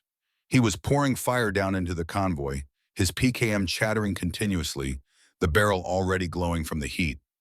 Spent casings formed a brass pile beside him. His assistant was feeding ammunition as fast as he could, keeping the stream of death uninterrupted. 1, 2, 3, pause. 1, 2, 3, 4. Fire! The machine gun went silent. The gunner slumped over his weapon, his hands falling away from the trigger, his body going limp. His assistant, the loader who had been feeding ammunition belts, looked up in confusion, trying to understand what had happened. He had not heard a shot, had not seen anyone fall. One moment his partner was firing. The next moment he was dead. The loader reached for the gun, intending to continue the fire, to complete the mission his friend had started. Fire! He joined his companion on the rocks.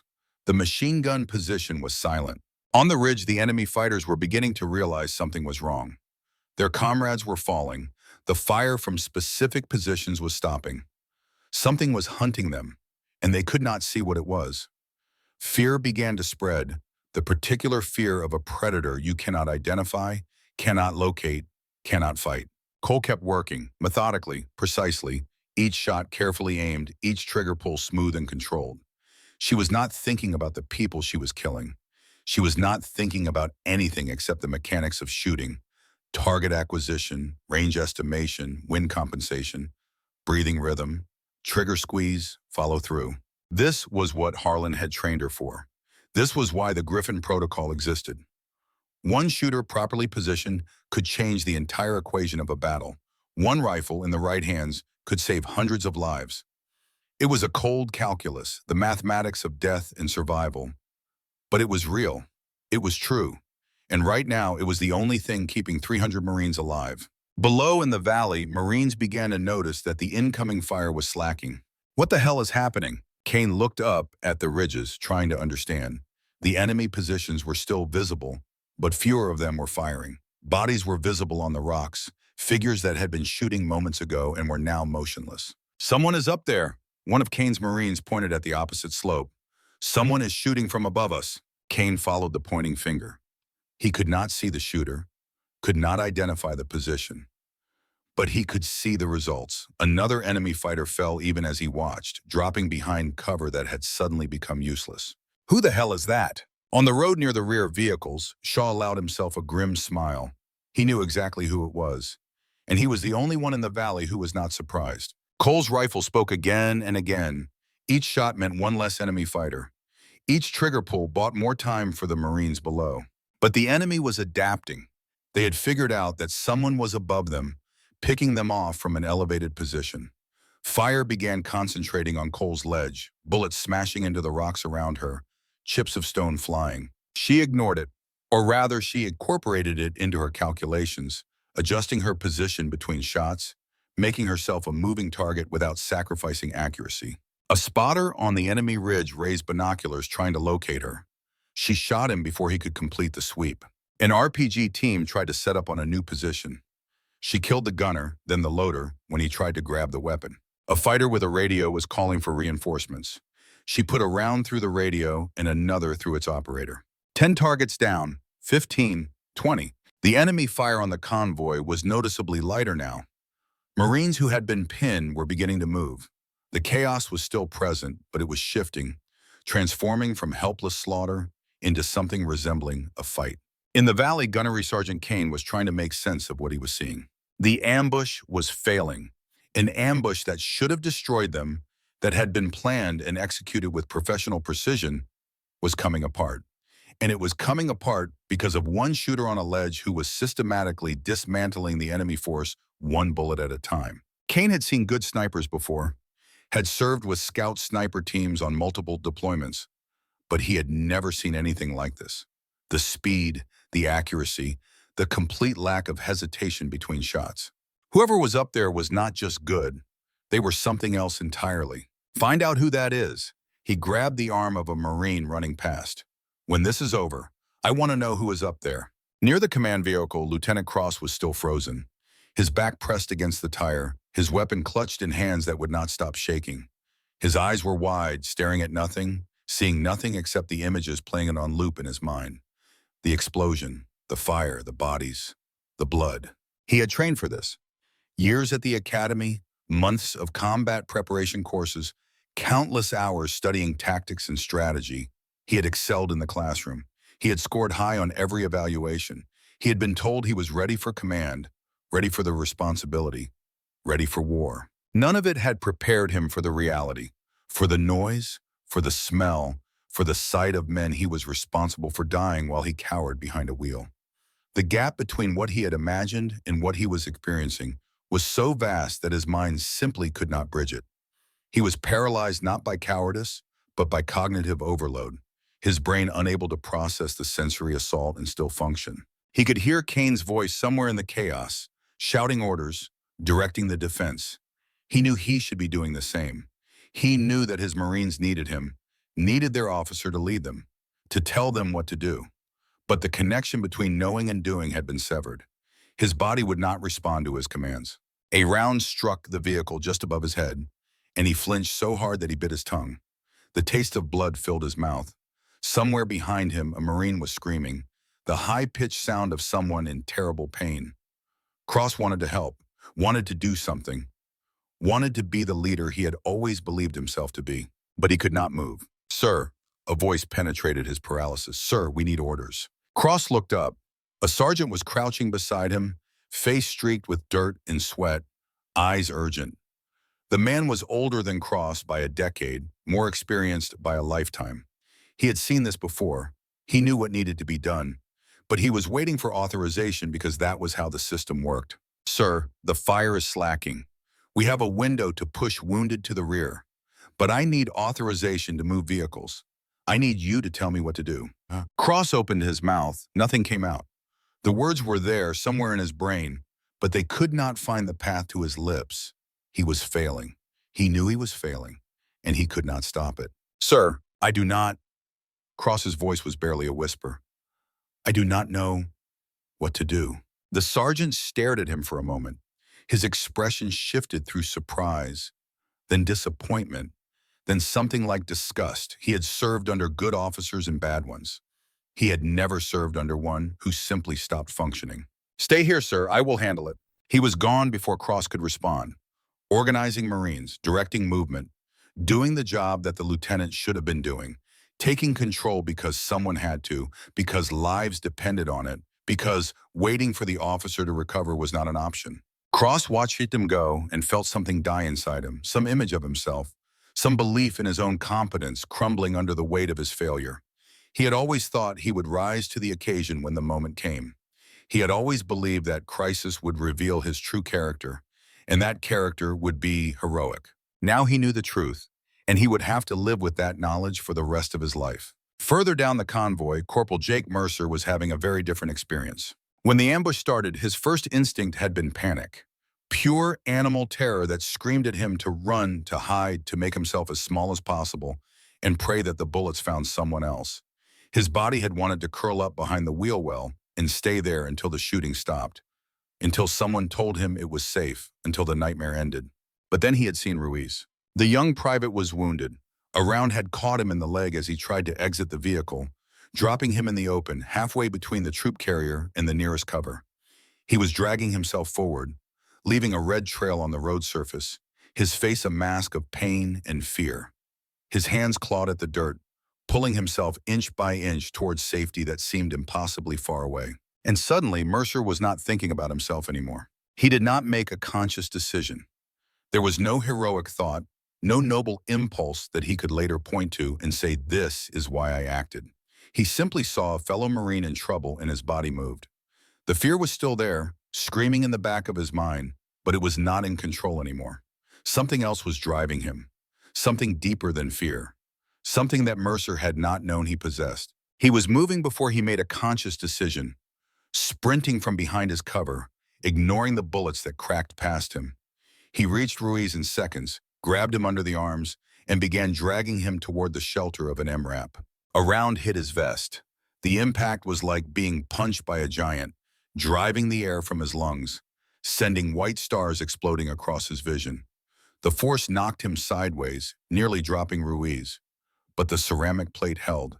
He was still alive, and Ruiz was still exposed. Mercer got his feet under him and kept moving, kept dragging, kept going until both of them were behind the armored vehicle. Only then did he let himself collapse against the tire, gasping, his chest throbbing where the bullet had struck. The pain was extraordinary, unlike anything he had ever felt, but he was alive. They were both alive. Beside him, Ruiz was whimpering, hands pressed against his bleeding leg. The wound was bad, but not fatal. He would live if they could get him to a medic, if they could survive long enough for the convoy to escape. "You are okay." Mercer heard himself saying the words without deciding to speak them. "You are going to be okay. Just keep pressure on it. Help is coming." He looked at the young private, at the terror in his eyes, at the gratitude that was starting to replace the fear. And he remembered the way he had mocked Cole that morning, remembered calling her a liability, remembered the laughter of his friends, the casual cruelty of dismissing someone he knew nothing about. Ruiz was looking at him like he was a hero, like dragging him to cover had been some act of incredible bravery, like Mercer had done something worthy of admiration and respect. But Mercer knew the truth. Bravery was not what he had done. Bravery was whatever Cole was doing right now up on that ridge, alone against an army. Bravery was making impossible shots while bullets flew around you. Bravery was being a tiny figure on a mountainside, doing what needed to be done while everyone else cowered below. He had been so wrong about her, so incredibly, stupidly wrong. On the ledge, Cole was running low on ammunition. She had started with 40 rounds. 20 shots later, her magazine was empty, and she was reaching for her backup. The enemy had taken severe losses, but they were not broken. Not yet. There were still fighters on the ridges, still fire coming down into the valley. And now they knew exactly where she was. A burst of machine gun fire tore up the rocks in front of her position. She rolled left, finding a new angle, trying to reacquire targets. But the enemy was being smarter now, staying low, using cover, making themselves difficult to engage. She needed to move. Staying in one position too long was suicide, but moving meant exposing herself, and the enemy had her location zeroed. Her radio crackled. Shaw's voice came through, tight with tension. Cole, you have flankers. Left side coming up the slope, maybe 200 meters below you. She glanced in that direction, saw movement among the rocks.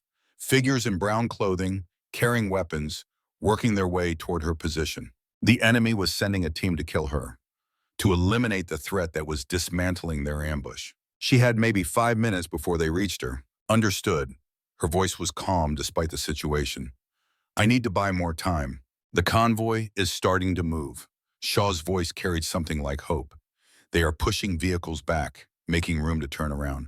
If you can keep the pressure off for another 10 minutes, 10 minutes, an eternity in combat terms, an impossible amount of time to survive with flankers approaching and ammunition running low. But she did not have a choice. Copy. 10 minutes. She settled back into her shooting position and found a new target, a fighter on the opposite ridge who had gotten careless, exposing himself for a moment too long. Fire. He fell. She shifted, found another. A two-man team trying to relocate an RPG launcher. Fire. Fire. Both down. The enemy machine gun opened up again, tracers streaming toward her position. She pressed herself flat as the rounds tore the air above her head. Below, the convoy was indeed moving. Marines had cleared the burning wreck enough to push it partially off the road. Vehicles were backing up, trying to create enough space to turn around, to begin the retreat out of the kill zone. It was working. Slowly, painfully, but working. Cole popped up and fired again. Another enemy fighter dropped. Then the rock beside her head exploded. She threw herself backward, blood streaming from cuts on her face where stone fragments had slashed her skin. A sniper. The enemy had a sniper, and he had nearly taken her head off. She pressed herself into a crevice in the rock, making herself as small as possible. Her heart was pounding now, the first real fear she had felt since the ambush began. The enemy sniper was out there somewhere, hidden, watching, waiting for her to show herself again. And the flankers were still coming. Shaw's voice came through the radio again. Cole, you have to move. The flankers are 150 meters out. You have maybe 3 minutes. I know. The sniper has you pinned. I know. What are you going to do? Cole closed her eyes for a moment, took a breath, thought about Harlan, thought about his last words, thought about the promise she had made. Never hesitate. She grabbed her rifle and rolled out of the crevice. The enemy sniper fired. The round passed so close that she felt the heat of it on her cheek. But she was already moving, already running along the ledge, presenting a moving target that even a good shooter would struggle to hit. She reached a new position, dropped prone, and found the enemy sniper through her scope. He was on a ridge 300 meters away, still trying to track her movement. Their eyes met through their optics, two predators recognizing each other across a valley of death. Cole fired first. The enemy sniper's head jerked back. His rifle fell from nerveless fingers. He toppled slowly, almost gracefully, off his perch and disappeared among the rocks below. Cole did not pause to watch him fall. The flankers were still coming. She had to move. She scrambled along the ledge, looking for a new position, some place where she could engage the approaching team while still covering the convoy below. The ledge narrowed ahead, becoming a thin strip of rock that hugged the cliff face. She heard voices below her, shouted commands in a language she did not speak. The flankers were close now, very close. She found a notch in the rock where the ledge widened slightly, a defensible position, at least for a few minutes. She dropped into it and turned to face the slope below. The first flanker appeared almost immediately. A young man, maybe 20 years old, scrambling up the rocks with an AK variant clutched in his hands. His face was twisted with exertion and determination.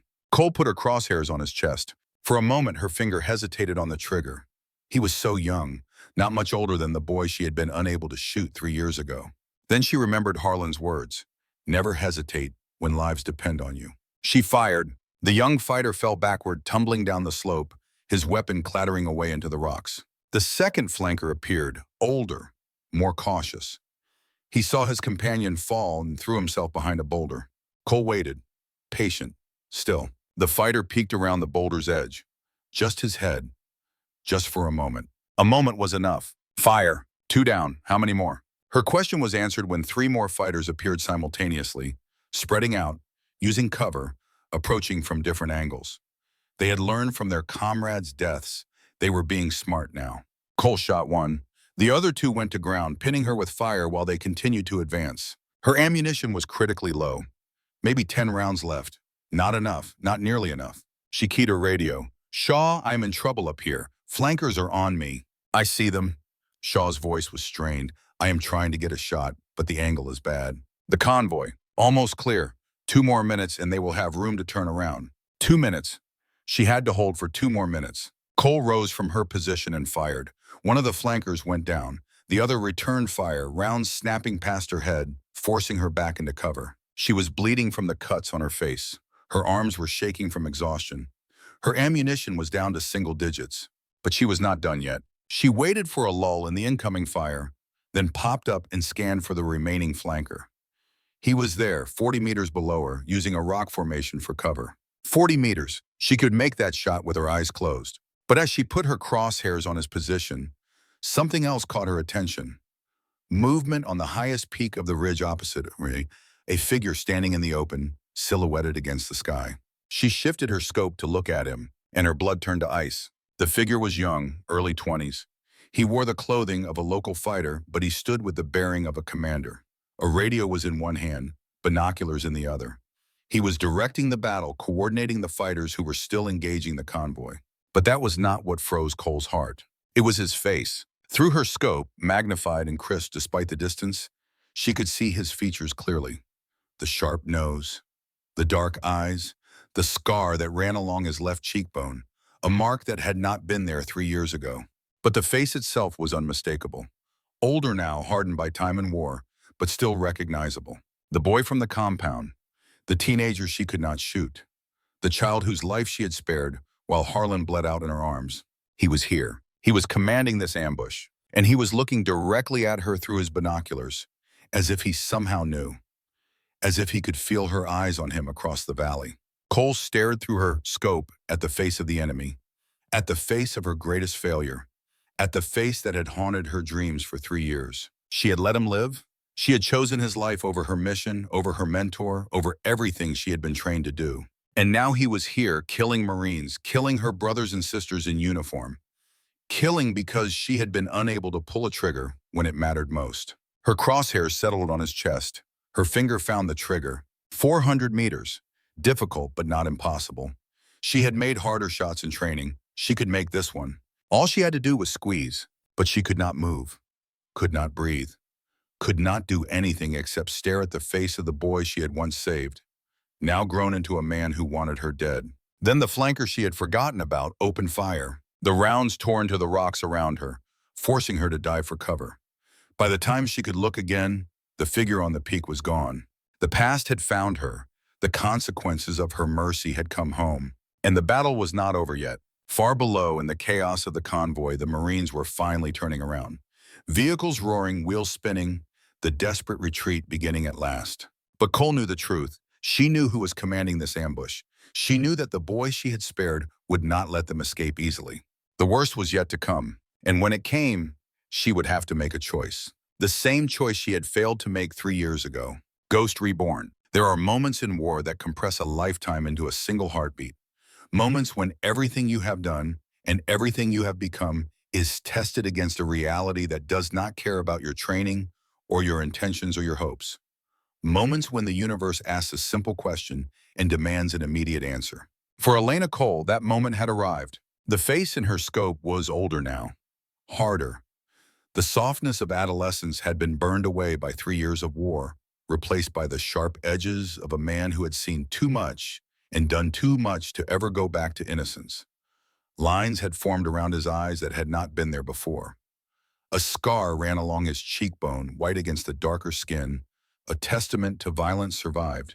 His jaw was set with the determination of someone who had chosen his path and refused to look back. But it was the same face, the same dark eyes that had looked up at her through her scope 3 years ago, filled with fear and confusion. The same bone structure that had haunted her dreams since that day on the hillside when everything had gone wrong.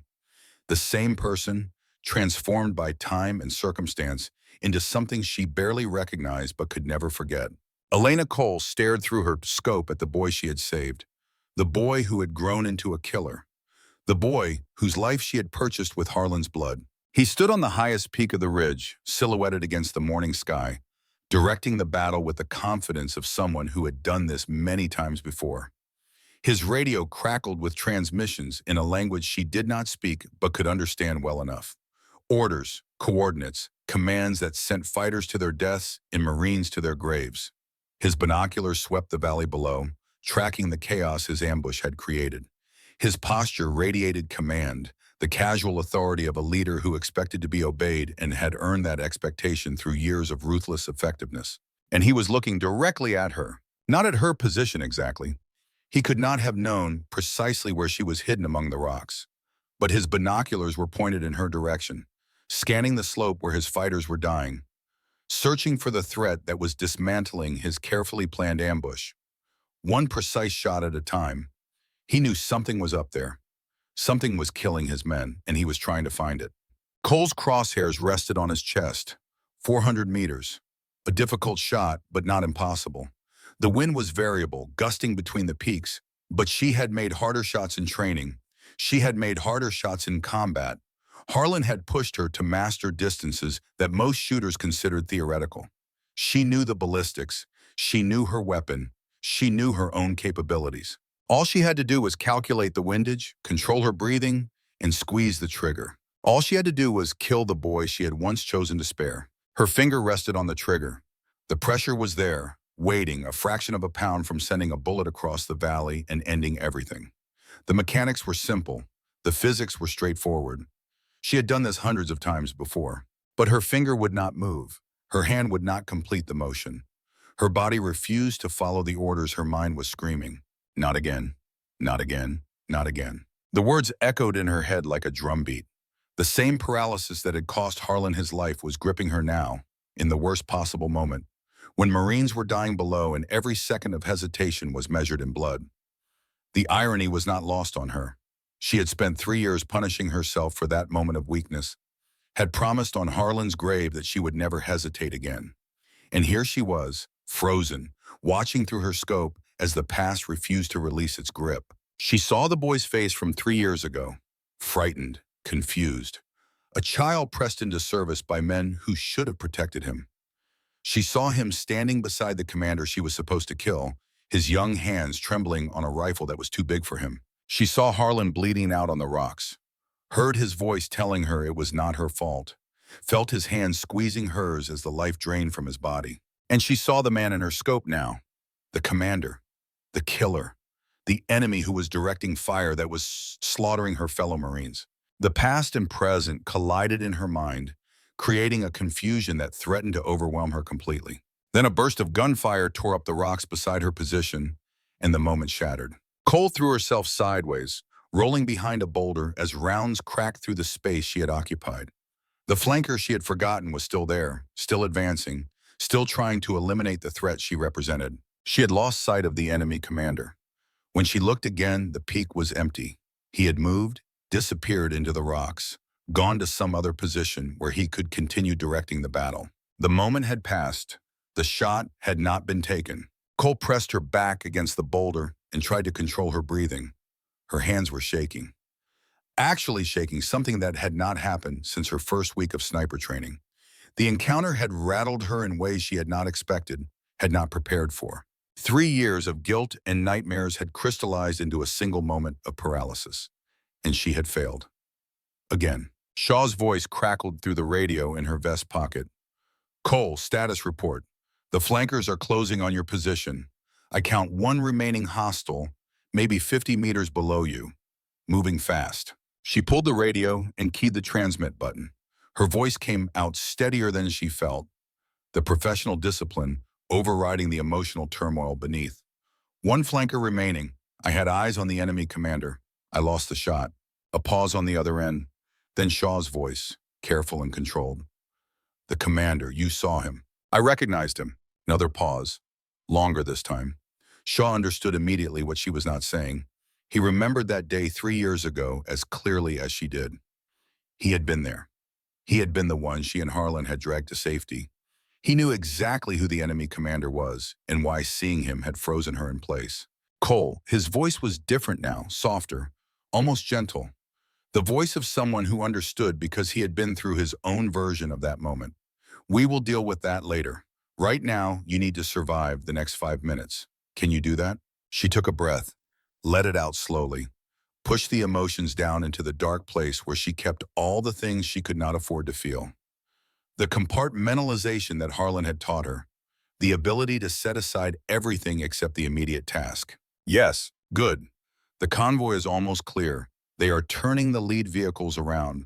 5 more minutes and they will be moving out of the kill zone. I need you to keep the pressure on the ridge positions. Can you do that? Yes. The flanker is maybe 50 meters below you. I am repositioning to get a shot, but the angle is difficult. Give me 30 seconds. Copy. Cole shifted her position, moving to the edge of the boulder, searching for the remaining flanker. She could hear him now, the scrape of boots on rock, the heavy breathing of a man climbing fast. He was not being subtle. He knew where she was, and he was racing to reach her before she could engage him. Speed over stealth, the calculation of someone who believed he had the advantage. She raised her rifle and waited. Patience, the discipline of the trained sniper. Let the target come to you. Control the engagement. Do not rush. The seconds stretched like hours. Each heartbeat seemed to take an eternity. The sounds of the battle below faded into background noise. All that existed was this moment, this position, this target that would appear any second. The flanker came around the edge of a rock formation, AK raised, ready to fire. He was maybe 25 meters away, close enough that she could see the sweat on his face, the determination in his eyes, the tension in his fingers on the trigger. He was maybe 30 years old, weathered by a life of fighting, lean and hard and dangerous. Their weapons came up at the same moment. 2 shooters, 2 rifles, 2 lives balanced on who could react faster. Cole fired first. The round took him in the center of the chest. The impact stopped his forward momentum, jerking his body backward even as his own shot went wild, cracking harmlessly into the rocks somewhere behind her. He staggered, his legs no longer obeying his commands, and then collapsed against the rocks. He slid down slowly, leaving a red smear on the stone, his weapon falling from fingers that no longer had the strength to hold it. Cole watched him die, watched the light fade from his eyes, watched another human being cease to exist because of a piece of metal she had sent into his body. It took maybe 3 seconds, maybe 5, long enough to see the surprise in his expression, long enough to see the realization of what had happened, long enough to see everything end. She felt nothing. That was the training. That was what Harlan had taught her. You did not feel during combat. You felt afterward when there was time, when it was safe. During the fight, you were a machine, efficient, precise, emotionless. The feelings would come later, in the quiet hours, in the darkness when there was nothing left to distract you from what you had done. But something had cracked inside her when she saw the enemy commander. Something had broken through the walls she had built over years of training and deployment. And now, even as she maintained her professional composure, she could feel the emotions bleeding through the gaps. Grief and guilt and anger and something that might have been relief, all mixing together in a toxic brew that threatened to overwhelm her completely. Shaw's voice came through the radio. "Nice shot. I had him if you missed."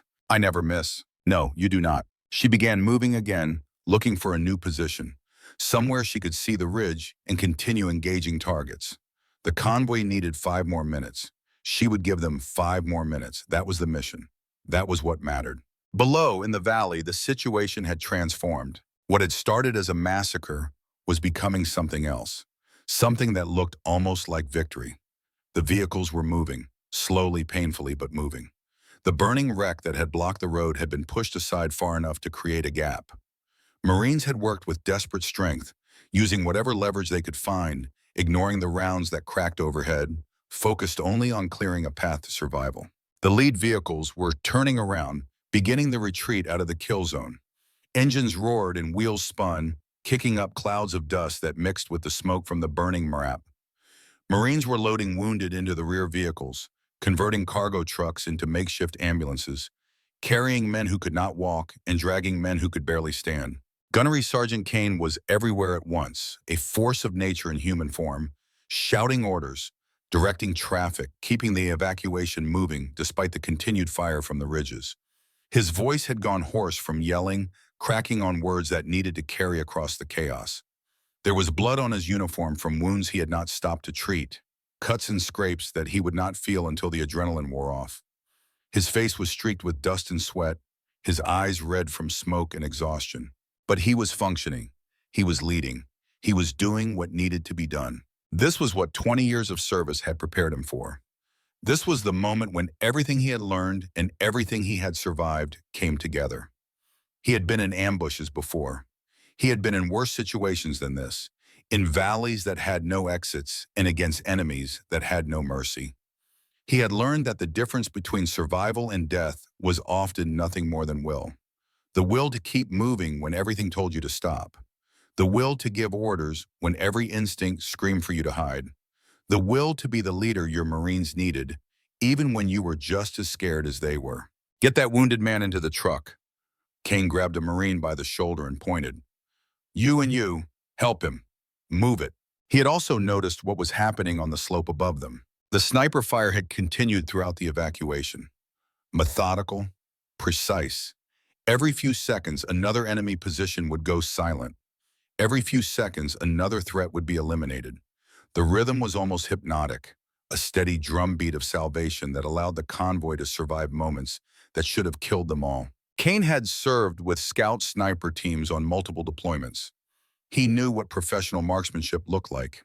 He had watched talented shooters work, had been impressed by their skill, had relied on their support in countless engagements. He knew the difference between a good shooter and a great one. Whoever was on that ridge was beyond great. They were beyond anything he had ever witnessed. They were something that should not exist, something that belonged in training films and war stories, not in the desperate reality of an ambush in a forgotten valley. Who is that? He grabbed a Marine running past, stopping him with a grip that could not be ignored. Who the hell is up there shooting? The Marine looked at him with wide eyes, face pale beneath the dirt in fear. I do not know, Gunny. Someone said it might be the intel sergeant, Cole. Kane stared at him. Cole, the quiet woman with the rifle case, the one Mercer had been mocking that morning, the one who never seemed to fit anywhere, who moved through the base like a ghost, who had eyes that seemed to see everything in a manner that suggested she was always somewhere else. The intel sergeant who carried a rifle case that looked too heavy for her small frame. He looked up at the ridge, trying to spot the shooter. He could not see anyone, could not identify a position. The rocks and shadows offered perfect concealment for someone who knew how to use them, but he could see the results. Another enemy fighter fell even as he watched, tumbling down the slope in a cloud of dust, weapon flying from lifeless hands. Intel Sergeant my ass, Kane muttered. He keyed his radio, his voice carrying across all channels. All units, we have friendly sniper support on the ridge. I do not know who it is, but they are saving our lives. Focus on getting wounded to the rear and covering the extraction. Let our shooter do their work. Then he looked up at the ridge again and said something that no one else could hear. Words meant only for the distant figure who was trading bullets for their survival. Whoever you are, keep shooting. We are almost out. On the slope, Staff Sergeant Shaw was repositioning. He had found a new vantage point, a place where he could see both Cole's position and the enemy ridge. His M110 was sighted in and ready. He was not as accurate as Cole at extreme range, but he could provide support fire, could keep enemy heads down while she worked. He watched her through his scope, moving along the ledge, finding a new shooting position. She was wounded. He could see blood on her face from the rock fragments that had cut her. Her movements were slightly slower than before, the accumulated fatigue of an impossible climb and a sustained firefight taking their toll. But she was still functioning, still fighting, still doing what needed to be done. Shaw had known a lot of warriors in his career, Marines who had earned their reputation through years of hard service, men and women who had faced death and kept going. He had thought he understood what courage looked like. He had been wrong. This was courage. This tiny woman on a mountainside, alone against an army, wounded and exhausted and running low on ammunition, but still in the fight, still taking shots, still saving lives. Harlan had been right about her. She was special. She was perhaps the best he had ever trained. And today, she was proving it in the only way that mattered. Cole found a new position and settled into it. Through her scope, she could see the enemy ridge. The fighters there had learned caution. They were staying low, using cover, exposing themselves only briefly to fire at the convoy. It made them harder to engage, but it also reduced their effectiveness. The rate of incoming fire had dropped significantly. She began working again, patient, methodical. A target would appear, and she would take the shot. Sometimes they fell, sometimes they ducked back before she could fire. But the pressure was constant, and the enemy knew it. They knew that every time they showed themselves, death might be waiting. The convoy was almost clear now. She could see the last vehicles completing their turns, lining up for the retreat.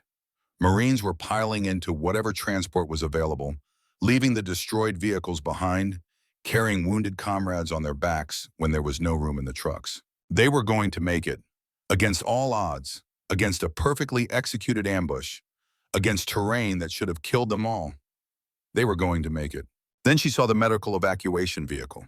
It was near the back of the convoy, a truck that had been hastily converted to carry the most seriously wounded. Marines were loading stretchers through the rear gate, working quickly but carefully, trying not to jostle the men who hovered between life and death.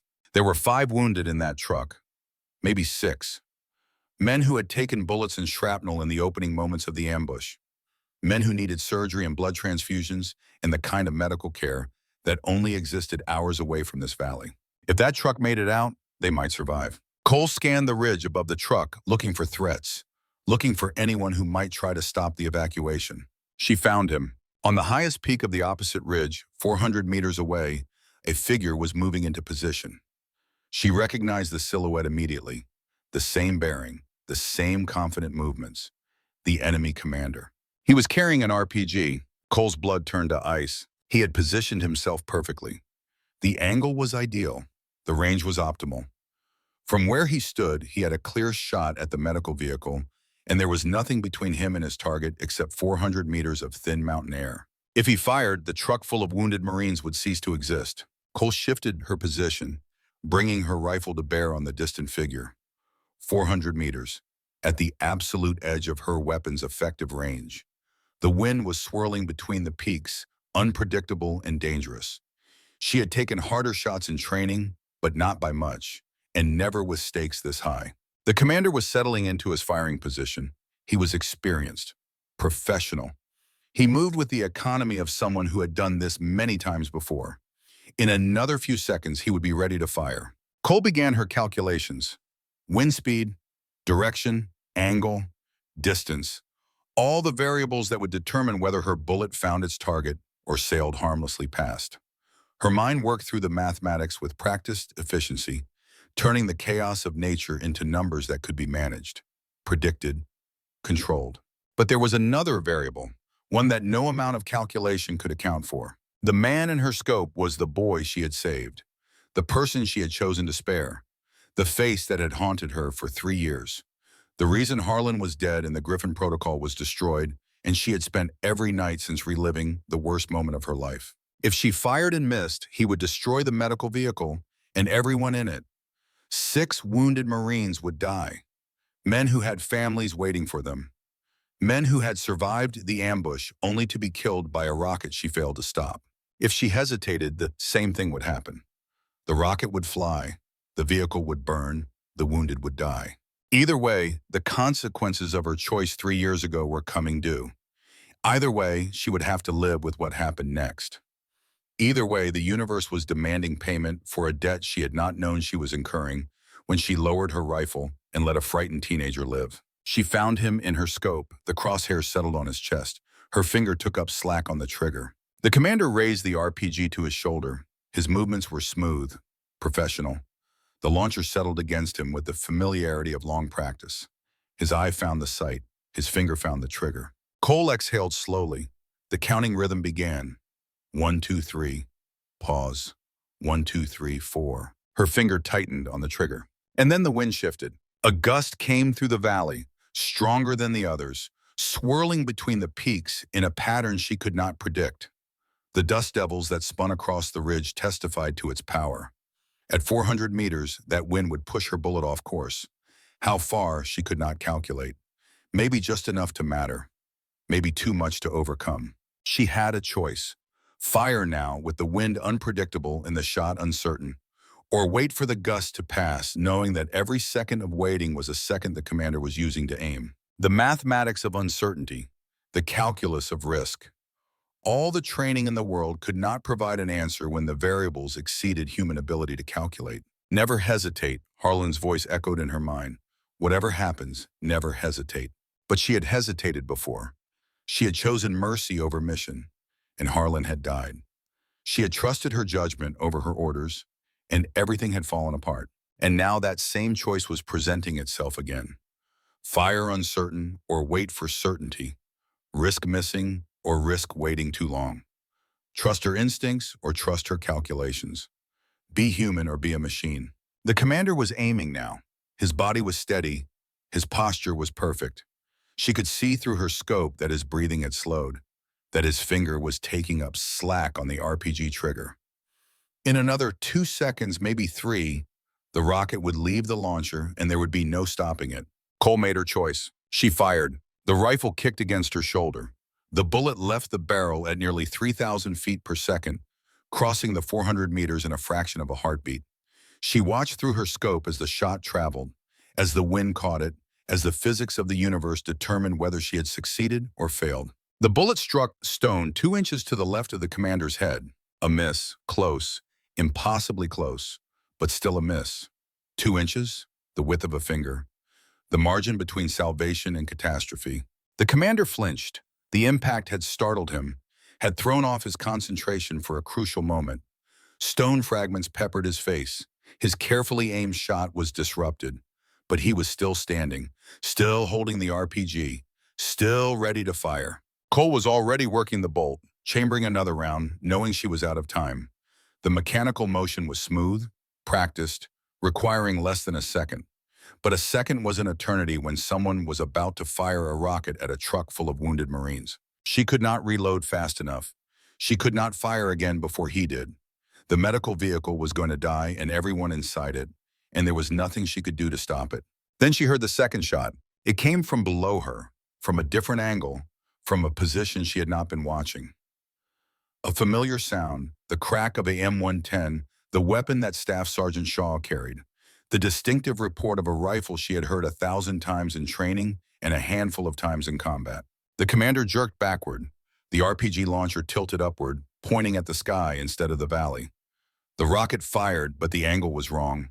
It streaked harmlessly into the air, a trail of smoke marking its passage, and detonated somewhere above the ridge in a burst of fire that killed no one. The commander fell. Cole stared through her at the empty space where he had stood. The man she could not bring herself to kill was dead. The boy she had saved 3 years ago was gone. The circle had closed. But she had not closed it. Shaw had. His voice came through the radio, calm and steady. Target down. Cole could not respond. Her throat was locked. Her hands were trembling again. The emotions she had been holding back were breaking through the walls, threatening to overwhelm her completely. Cole. Shaw's voice was gentler now. Cole, the shot is done. The vehicle is safe. You did it. I missed. No, you did not. Shaw paused. You got his attention. You made him flinch. You gave me the shot. That is how this works. Shooter and spotter, one team. The words hit her like a wave. Shooter and spotter. The partnership that Harlan had taught them both. The bond that meant you were never alone, even when you were the only one pulling the trigger. She had not failed. She had not hesitated at the cost of lives. She had taken the shot, even knowing it was uncertain, even knowing it might not be enough.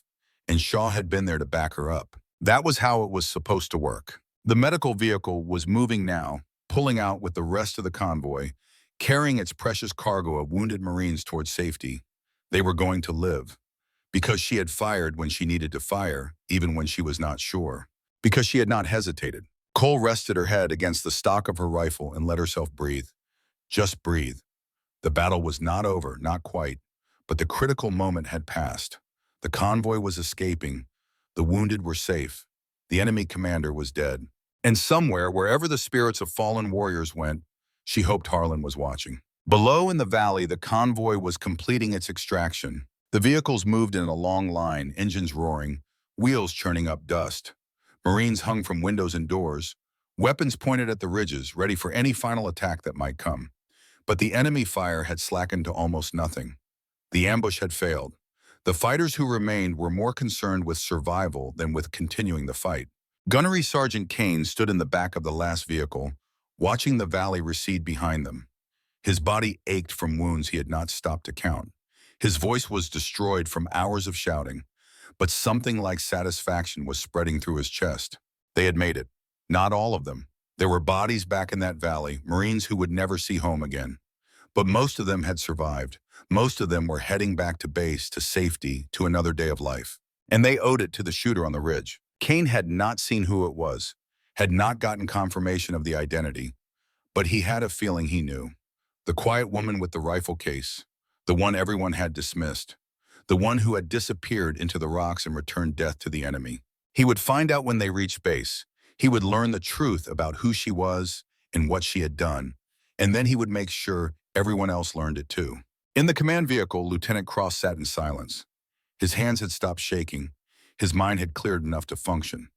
But he could not escape the memory of his failure, the way he had frozen, the way he had been unable to give orders, the way a sergeant had taken over because the officer was useless. He had always believed he would rise to the occasion. He had always thought that when the test came, he would prove himself worthy. Now he knew the truth. Some people were meant for combat. Some people had the thing inside them that allowed them to function when everything was chaos and death, and some people did not. Cross did not. The convoy cleared the kill zone and entered more open terrain. The road widened. The walls fell away. The sky expanded above them. The valley of death was behind them now, a place they would remember for the rest of their lives. Kane keyed his radio. All units, we are clear of the ambush site. Continue movement to base. Good work, Marines. He paused. And whoever was on that ridge shooting, thank you. We owe you our lives. On the slope above the valley, Cole heard the transmission. She was still in her position, watching the convoy disappear around a distant bend. Her ammunition was nearly gone. Her body was exhausted. The wound on her face had clotted but still throbbed with every heartbeat. But she was alive, and they were alive, and that was enough. Shaw's voice came through the radio. Cole, the convoy is clear. Time to extract. Copy. She began the long climb down, descending the rocks she had scrambled up what felt like a lifetime ago. Her legs shook with fatigue. Her arms burned from the effort of climbing. But she kept moving, one handhold at a time, one footstep at a time. Shaw met her at the base of the slope. He was waiting with a vehicle, one of the Humvees that had been left behind when the convoy extracted. It was damaged but functional, enough to get them back to base. He looked at her as she approached, took in the blood on her face, the exhaustion in her eyes, the rifle still clutched in her hands, like she could not bring herself to let it go. You look like hell. Thank you. He almost smiled. Come on, let us get out of here. They climbed into the Humvee and Shaw started the engine. The vehicle lurched forward, beginning the long drive back to base. For a while, neither of them spoke. There was too much to say and no words adequate to say it. The battle, the revelations, the shot that had almost missed, and the shot that had saved everything. It all hung in the air between them, waiting to be processed. Finally, Shaw broke the silence. He would have been proud of you. Cole did not answer immediately. She was staring out the window at the mountains, at the valley they were leaving behind, at the place where the past had finally caught up with her. I missed the shot. You took the shot. Shaw's voice was firm. That is what matters. You did not hesitate. You fired when you needed to fire, even knowing you might not make it. That is what Harlan taught us. That is what Griffin is about. Cole closed her eyes. The weight of 3 years was still there, still pressing down on her shoulders. But it felt lighter now. Not gone, but manageable. Something she could carry instead of something that was crushing her. The boy, she said quietly. The commander. I know. I saved his life 3 years ago. And today he almost killed dozens of Marines. Shaw nodded slowly. And today he is dead. Because of choices he made. Choices you did not make for him. Cole opened her eyes and looked at him. What do you mean? You gave him a chance. Shaw kept his eyes on the road. 3 years ago, you saw a child and you could not pull the trigger. You let him live. What he did with that life was his decision, not yours. He chose to become a fighter. He chose to plan that ambush. He chose to aim that RPG at a truck full of wounded men. Cole was silent. Harlan understood that. Shaw glanced at her. He knew that mercy is not weakness. It is just another kind of strength. The strength to see a person instead of a target. The strength to choose humanity when everything around you is telling you to be a machine. And he died because of my choice. He died because he chose to save me. Shaw's voice hardened slightly. He made that decision. He ran into fire knowing he might not come back. That was his choice, his sacrifice. You do not get to take that away from him by blaming yourself. The words hung in the air. Cole turned them over in her mind, examining them from different angles, testing them against the weight she had been carrying. Maybe he was right. Maybe the guilt she felt was a kind of arrogance, assuming that her choices controlled outcomes that were shaped by 1,000 other factors. Maybe Harlan's death was his own, earned through his own decisions, not something she could claim as her failure. Or maybe it did not matter. Maybe the past could not be undone, only accepted. Maybe the only thing she could control was what she did next, how she chose to live, whether she honored Harlan's memory through action or wasted it through endless self-recrimination. She did not have answers. She might never have answers. But for the first time in 3 years, she felt like she could breathe without the weight crushing her lungs. The convoy is probably at base by now. Shaw checked his watch. We are going to have some explaining to do. Cole thought about that, thought about the questions that would be asked. Who was on the ridge? How did they do what they did? Who trained them? Where did they come from? Her cover was blown. The careful anonymity she had maintained for years was gone. Everyone had seen what she could do. Everyone would want to know how. Let them ask. Her voice was quiet but steady. I am tired of hiding. Shaw glanced at her. Then he nodded, a small gesture of respect. Okay then, Ghost. The name settled over her like a mantle, like something earned rather than given. For the first time since Harlan had whispered it with his dying breath, she felt like she deserved it. The Humvee continued down the road, carrying 2 warriors back from a battle that had changed everything. Behind them, the mountains stood silent and ancient, witnesses to violence that was only the latest chapter in a history of blood that stretched back thousands of years. Ahead, there would be questions and answers. There would be recognition and explanation. There would be the long process of dealing with everything that had happened. But for now, there was just the road, the engine, the silence between 2 people who understood each other. And somewhere in whatever place warriors went when their fights were done, Master Sergeant William Harlan smiled. His final student had passed her final test. Ghost was reborn, the last round. Every soldier knows there are 2 moments that matter most in any battle. The moment when the fighting begins, when the world explodes into chaos and training takes over from thought. And the moment when the fighting ends, when the silence returns and the weight of what happened settles onto shoulders that suddenly feel too weak to carry it. The second moment is often harder than the first. The convoy reached Forward Operating Base Bravo 3 hours after clearing the kill zone. The vehicles rolled through the gates in a ragged procession, engines coughing, armor scarred, windows cracked and starred from impacts that had come too close. Dust covered everything, mixing with blood and oil and the sweat of men who had survived something that should have killed them all. The base sentries watched them pass with expressions that mixed relief and horror. Word had reached the FUB about what had happened in the valley. Everyone knew that a convoy had driven into an ambush. Everyone knew that the fighting had been fierce and the casualties had been heavy. But no one had expected this many vehicles to return. No one had expected this many survivors. Marines emerged from the vehicles slowly, like sleepwalkers returning from a nightmare. Some stood in silence, staring at nothing, their eyes focused on distances that had nothing to do with geography. Some sat down wherever they happened to be, legs no longer able to support them, bodies surrendering to exhaustion now that the immediate danger had passed. Some embraced each other, holding on with the desperate grip of people who had just discovered how fragile life really was. The medical team was waiting. Corpsmen rushed forward with stretchers and trauma bags, moving among the wounded with practiced efficiency. They had done this before. They would do it again. But the scale of what they were seeing pushed even their professional composure to the edge. The triage began immediately, sorting the casualties into those who could wait, those who needed immediate attention, and those who were beyond help. It was brutal calculus, the mathematics of survival, but it was necessary. There were not enough resources to treat everyone equally. Hard choices had to be made. 17 Marines had died in the valley. 43 more were wounded, some critically. The numbers would be processed and reported, added to the long tally of losses that measured the cost of war in human terms. But numbers could not capture what had happened in that valley. Numbers could not convey the terror or the courage or the moments when everything had hung in the balance. Numbers could not explain why 364 Marines were still alive when they should have been dead. Gunnery Sergeant Marcus Kane stepped out of the lead vehicle and stood for a moment, surveying the chaos of the base. His body ached from wounds he had finally allowed himself to notice. His throat was raw from hours of shouting. His eyes burned from smoke and dust and exhaustion. But he was alive. His Marines were alive.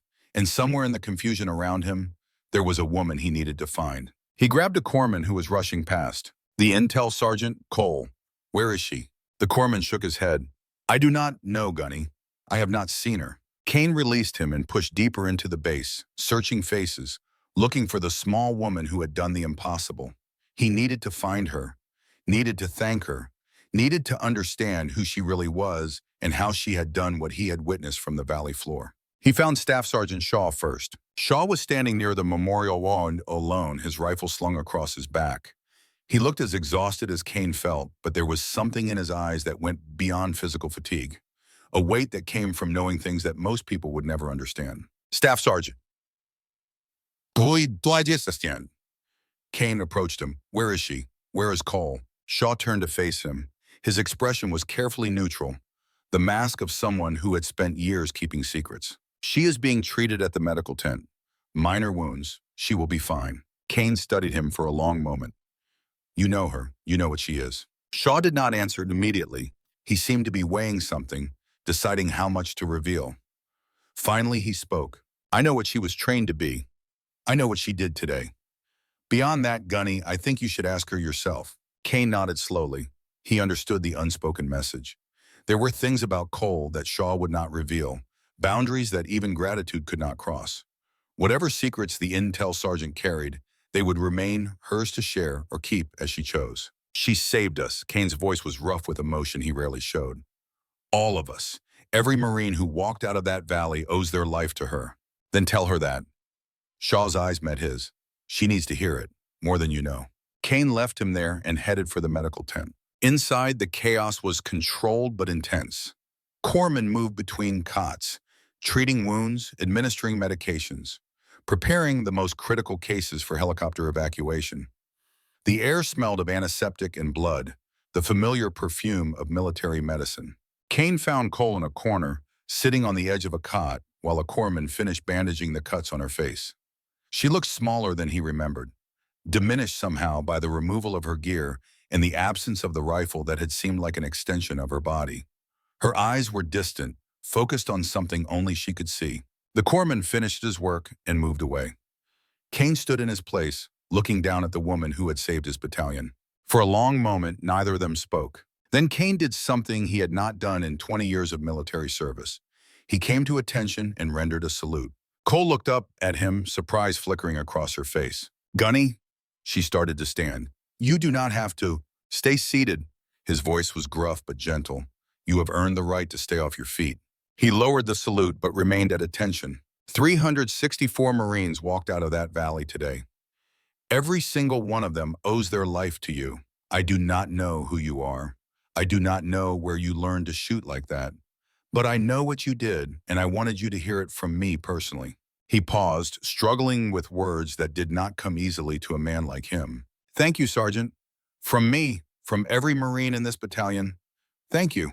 Cole looked at him for a long moment.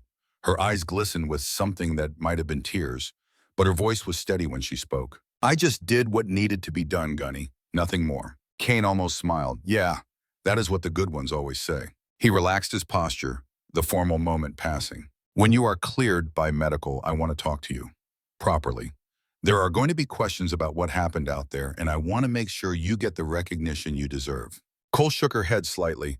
I do not need recognition. I just need... She trailed off, unable or unwilling to finish the thought. Kane understood. He had seen that look before on the faces of warriors who had done extraordinary things and wanted nothing more than to be left alone with their memories. What you need is for someone to tell you that it was worth it, that the price you paid, whatever that price was, bought something valuable. He leaned closer, his voice dropping. It was worth it, Sergeant. Every shot you took, every risk you accepted, it was worth it. Remember that. He straightened and turned to leave. I will be in the command tent when you are ready to talk. Take your time. Then he was gone, leaving Cole alone with her thoughts. Outside, the base was slowly returning to something like normalcy. The initial chaos of the arrival had given way to the organized routines of military recovery. Vehicles were being inspected and repaired. Weapons were being cleaned and accounted for. The bureaucracy of war was reasserting itself, transforming the raw experience of combat into reports and requisitions and after-action reviews. Lieutenant Nathan Cross sat alone in the command tent, staring at a blank form that required his signature.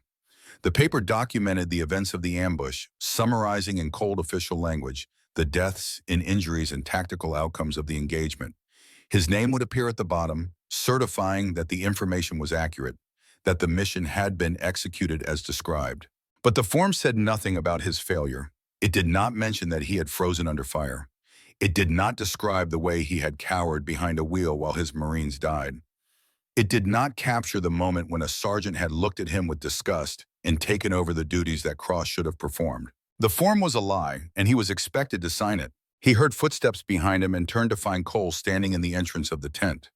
She had cleaned up some, changed into a fresh uniform, but the bandages on her face were visible reminders of what she had endured. "Sir," she nodded in greeting. "May I speak with you?" Cross gestured to a chair. He was not sure he wanted this conversation, but he could not bring himself to refuse. Cole sat down across from him. For a moment, neither spoke. Then Cross broke the silence. "You saw me out there. You saw what happened." It was not a question. Cole nodded slowly.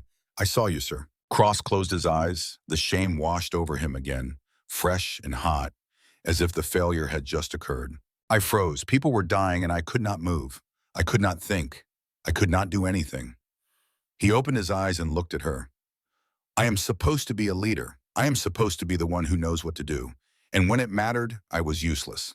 Cole studied him for a long moment.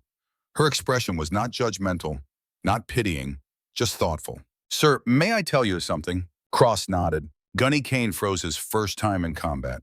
Fallujah, 2004. He told me about it once, years ago. 3 Marines died because he hesitated. He has carried that weight ever since. Cross stared at her. Kane, the Rock, the unshakable NCO who seemed to have been born for war. Kane froze for about 5 seconds. Then he stood up and saved the rest of his squad. She leaned forward slightly.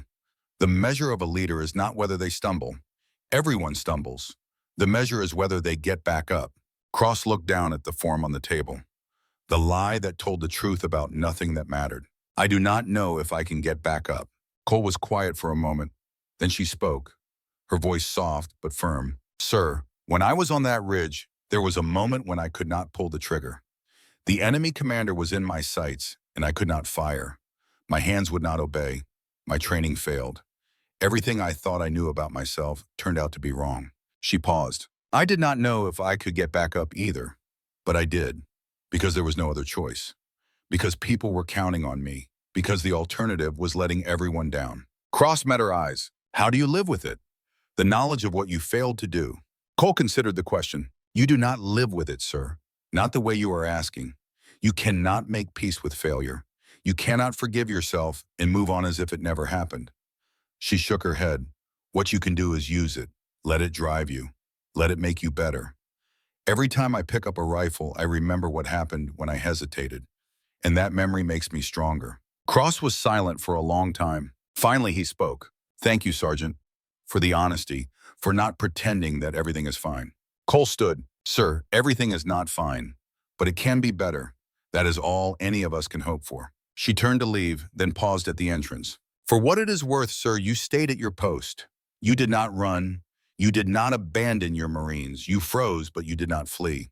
That counts for something." Then she was gone. Cross looked at the form again. Then he picked up his pen and signed it. It was not absolution, it was not forgiveness, but it was a start. Outside, the afternoon sun was beginning its descent toward the mountains. The light had taken on the golden quality of late day, casting long shadows across the base. The frenetic energy of the morning had faded, replaced by the quieter rhythms of exhausted soldiers trying to process what they had survived. Cole walked through the base, moving without conscious direction, letting her feet carry her wherever they wanted to go. She was tired in ways that went beyond physical exhaustion. The events of the day had stripped away layers of protection she had built over 3 years, exposing raw nerves she had thought were safely buried. She found herself at the memorial wall. The collection of photographs and dog tags looked different now.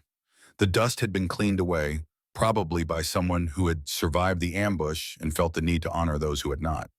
Fresh flowers sat in a makeshift vase at the base of the wall. A candle flickered despite the breeze, protected by a tin can that someone had cut to shelter the flame. Cole stood before the photograph of Master Sergeant William Harlan. His eyes looked back at her from behind the laminated plastic. The same eyes she had seen 1,000 times in her dreams. The same eyes that had held hers as he died on a hillside 3 years ago. She did not know how long she stood there. Time seemed to lose meaning in front of the wall, becoming something fluid and uncertain.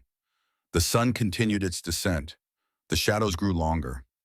The base around her quieted as the day shift gave way to the evening routines. She became aware of a presence beside her. Shaw had approached without sound, moving with the silence that was second nature to those who had completed his training. They stood together in front of the wall, two people connected by a dead man and a program that no longer existed. I called back to headquarters. Shaw spoke without looking at her. They are going to add his name to the wall here, permanently. Cole nodded. He would have hated that. He always said ghosts do not leave traces. Shaw almost smiled. That is what I told them. They are doing it anyway. Said it was important for the Marines stationed here to know who he was, what he gave. Cole reached out and touched the photograph, her fingers brushing the laminated surface. I talked to him today. During the battle, in my head, I could hear his voice telling me what to do, telling me not to hesitate. Shaw nodded. I hear him too sometimes. Especially when things get bad. He left a mark on everyone he trained. That does not go away just because he is gone. They stood in silence for a while. The candle flickered. The wind whispered through the base. Somewhere distant, a helicopter was warming up for an evening flight. Then Shaw spoke again. I need to tell you something about the shot. Cole turned to look at him. The commander. The one with the RPG. Shaw's voice was careful, measured. I had him in my sights before you fired. I was waiting for your shot, ready to follow up if you missed. Cole nodded. I know, that is how we trained. But that is not all. Shaw paused, seeming to gather himself. When you fired and the bullet missed, I saw something through my scope. The commander flinched from your shot. The stone fragments hit his face, disrupted his aim. When I fired, he was already off balance. Cole frowned slightly. What are you saying? I am saying that my shot hit him in the shoulder. Not a kill shot. It knocked him back, made him lose the launcher, but it would not have stopped him permanently.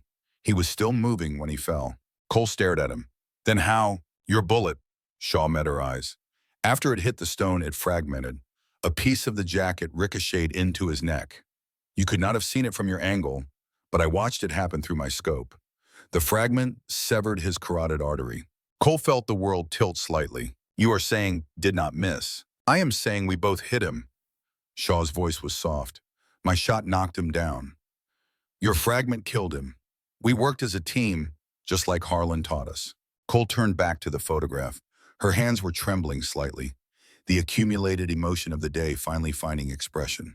All this time, she said quietly, all day I have been thinking that I failed, that I could not make the shot when it counted, that Shaw had to save the mission because I was not good enough. Shaw shook his head. You made the shot, Cole. It was not a clean hit, but it was a hit.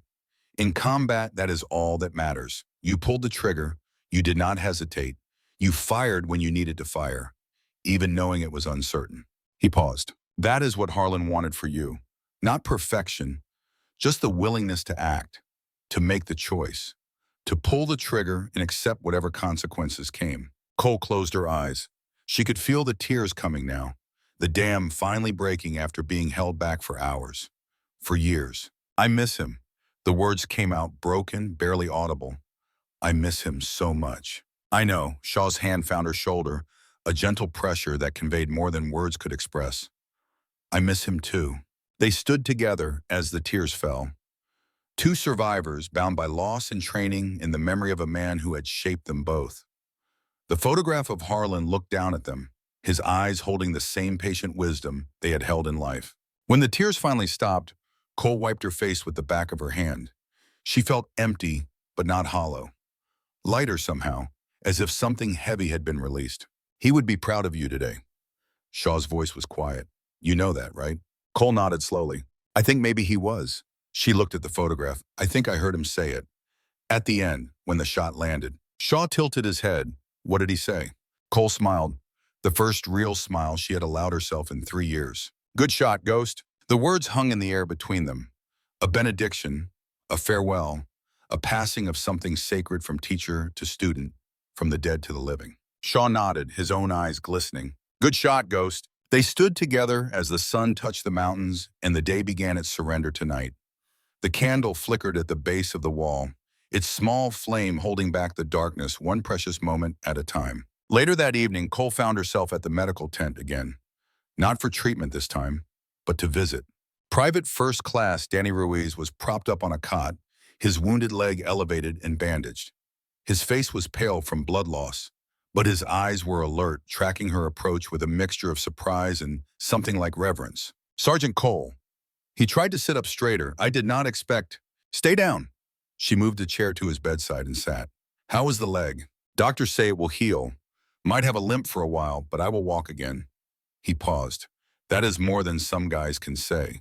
Cole nodded. She looked at the young Marine, seeing the fear that still lingered behind his eyes, the trauma that would take months or years to fully process. The sling worked. Ruiz blinked in confusion. Your rifle sling? Cole almost smiled. This morning I fixed it for you. Did it hold up during the fight? Ruiz looked at her for a long moment. Then his face cracked into a grin that seemed too big for his exhausted features. Yeah, it worked perfectly. He shook his head in wonder. I cannot believe you remembered that. After everything that happened, you remembered my stupid sling. It is not stupid. Good gear can save your life. She leaned back in the chair. Besides, you asked me my name. Not many people do that. Ruiz was quiet for a moment.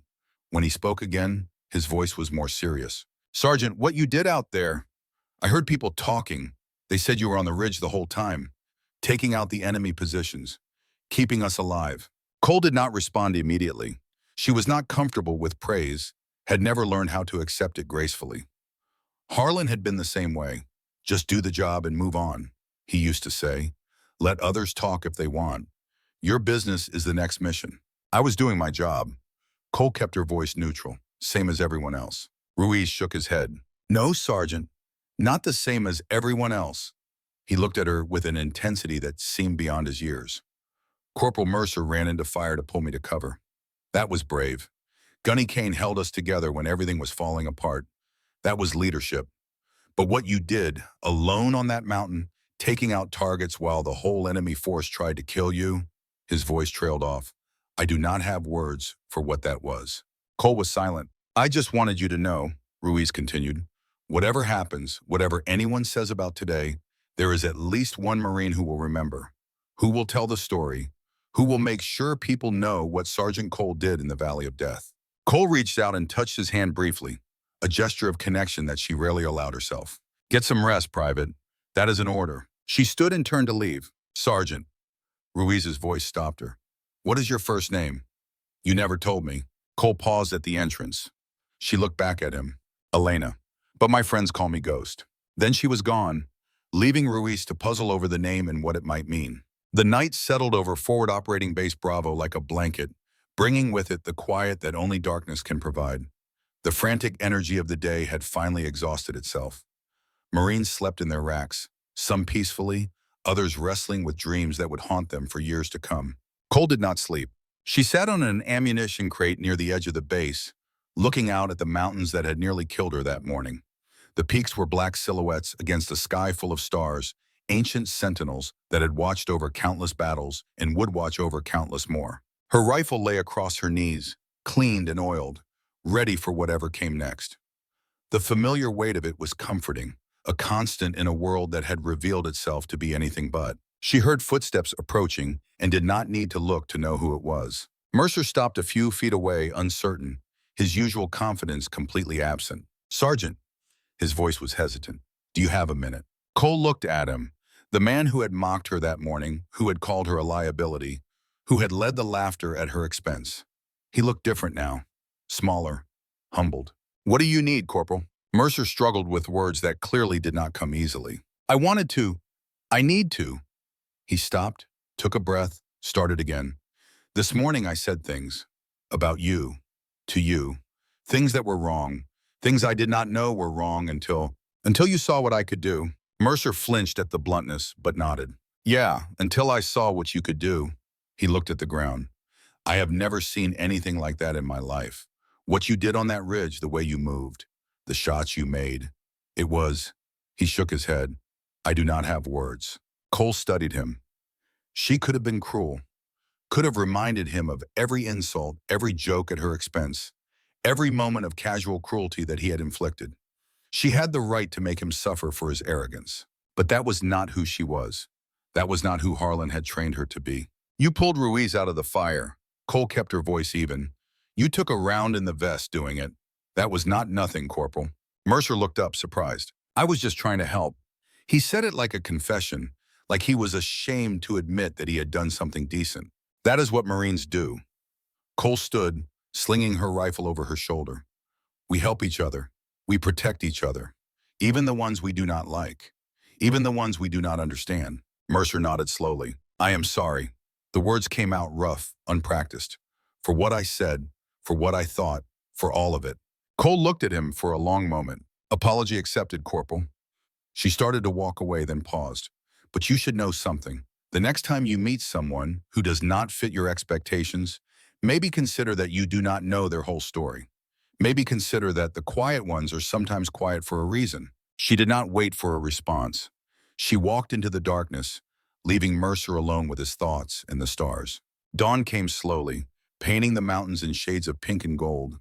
The base stirred to life around Cole, and as she completed a circuit of the perimeter, a habit she had developed years ago as a way of processing difficult nights. She found Kane waiting for her near the command tent. Sergeant, he fell into step beside her. I heard you were up all night. Could not sleep. He nodded. Understandable. After what you went through. They walked in silence for a moment. Then Kane spoke again. I talked to some people about your file, about your background. He glanced at her. I could not find much. Most of it is classified beyond my clearance. There is a reason for that. I figured. He stopped walking and she stopped with him. I am not going to pry. I do not need to know your history to know what you are. I saw it yesterday. Every Marine who was in that valley saw it. Cole waited. What I wanted to tell you, Kane continued, is that you have a place here, if you want it. I do not care what your file says. I do not care what programs you went through or who trained you. What I care about is that when the worst happened, you were the one who stood up. You were the one who did what needed to be done. He met her eyes. That is all that matters to me. Cole felt something shift inside her. A wall that had been standing for 3 years, keeping her isolated, keeping her hidden, began to crumble. Thank you, Gunny. Her voice was rough. That means more than you know. Kane nodded once, a gesture that conveyed respect and acceptance, and something that might have been affection. The battalion is having a formation this afternoon to honor the fallen, to recognize the survivors. He paused. I would like you to be there, front and center, where everyone can see you. Cole hesitated. Her instinct was to refuse, to fade into the background, to remain the ghost that Harlan had trained her to be. But something had changed. In that valley, on that ridge, in the long night that followed, something had shifted inside her. The need to hide was still there, but it was no longer the only voice. I will be there, Gunny. Good. Kane turned to leave, then stopped. One more thing. He looked back at her. Whatever name you carry, whatever name they gave you in those programs, you will not talk about. You earned something new yesterday. A name that every Marine in this battalion will remember. Cole tilted her head. What name? Kane almost smiled. The Angel of the Ridge. That is what they are calling you. He shook his head. I tried to stop it, told them you probably would not like it. But Marines are going to talk, and names are going to stick. Cole considered this. Angel. Not quite the same as Ghost, but not so different either. Both were things you could not see until you needed them. Both were things that watched over you when you did not know you were being watched. I can live with that. Good, because it is already spreading. By the time we get back to Lejeune, the whole battalion will know the story. Kane walked away, leaving Cole alone with the sunrise and the mountains and the knowledge that nothing would ever be quite the same again. The formation gathered at 1600 hours. 364 Marines stood in ranks, their uniforms clean, their weapons at their sides, their faces reflecting the complex emotions of survivors who had buried their friends. The names of the fallen were read aloud. 17 names, 17 lives, 17 stories that had ended in a valley that most of them had never heard of before yesterday. Cole stood in the front row as Kane had requested. She could feel the eyes on her, the whispered conversations, the pointing fingers. The story had spread as Kane had predicted. Everyone knew who she was and what she had done. After the names were read, Kane stepped forward to address the battalion. Yesterday, we walked into an ambush that should have killed us all. The terrain was against us. The odds were against us. Everything that could go wrong did go wrong. He paused, his eyes sweeping the assembled Marines. But we are still here. We are still standing. And the reason we are still standing is because Marines did what Marines do. We fought. We protected each other. We refused to give up. His gaze settled on Cole. One Marine in particular made the difference between survival and slaughter. One Marine climbed a mountain under fire, took position above the kill zone, and systematically eliminated the threats that were destroying us. One Marine did what needed to be done, even when no one asked her to, even when no one expected her to. He raised his voice so that everyone could hear. Sergeant Elena Cole, step forward. Cole stepped out of the formation.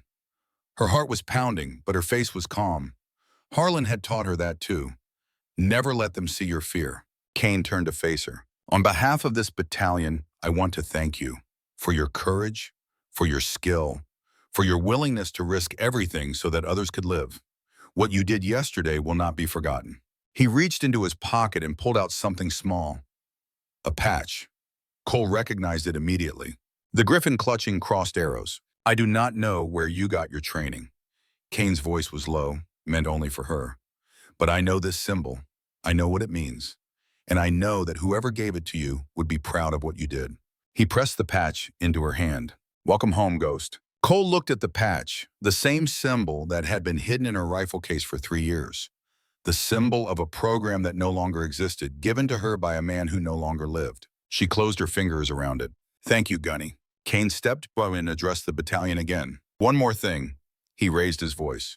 From this day forward, Sergeant Cole has a standing invitation to serve with any unit I command, any operation, any mission. Wherever I go, there is a place for her. He looked at her one final time. That is all dismissed. The formation broke up. Marines dispersed across the base, some heading for chow, some for rest, some for the quiet corners where they could process their grief in private. Cole remained standing where she was, the patch clutched in her hand, the weight of everything that had happened settling over her like a mantle. Shaw appeared beside her. How does it feel? Cole looked at him. Strange, like putting on clothes that do not quite fit anymore. Shaw nodded. It gets easier. He looked out at the mountains. At first, being visible feels wrong, like you are violating some sacred rule. But eventually you realize that the hiding was the wrong thing all along. Cole followed his gaze. The mountains stood where they had always stood, indifferent to human drama, witnesses to everything and judges of nothing. I spent 3 years hiding. Her voice was soft, trying to disappear, trying to be something I was not. And now, she paused.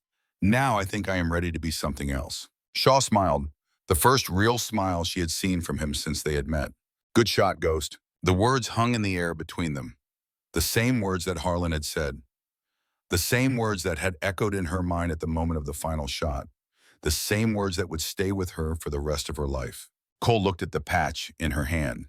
Then she pinned it to her uniform over her heart, where anyone could see it. She was done hiding. She was done being invisible. She was Ghost, the last of the Griffins, the angel of the ridge, the woman who had saved 364 Marines with nothing but a rifle and the training of a dead man who had believed in her when no one else did. And she was just getting started. There is a kind of heroism that never seeks recognition. It moves through the world quietly, doing what needs to be done, saving lives that will never know who saved them. It wears no medals. It accepts no applause. It simply exists, a force for good in a universe that often seems indifferent to goodness. Elena Cole was that kind of hero. She did not fight for glory. She did not fight for recognition. She fought because she had the ability to make a difference and the training to make that difference count. She fought because somewhere, years ago, a man named William Harlan had seen something in her that no one else could see and had given his life to help her become what she was meant to be. 364 Marines went home because of her. They would return to their families, their communities, their ordinary lives. They would have children and grandchildren who would never know how close their ancestors had come to dying in a valley on the other side of the world. That was enough. That was more than enough. And somewhere in whatever place warriors go when their fighting is done, Master Sergeant William Harlan watched his final student step into the light. He smiled. Good shot, Ghost. The mountains of Afghanistan stood silent as the sun set behind them. The base settled into the routines of another evening. The stars emerged, the same stars that had watched over soldiers for 1,000 years and would watch over them for 1,000 more. And in the quiet of the night, a woman with a rifle walked the perimeter, guarding the sleep of those who would never know she was there. Because that is what ghosts do. They protect, they watch, they sacrifice. And when the sun rises, they are gone, until they are needed again. The end.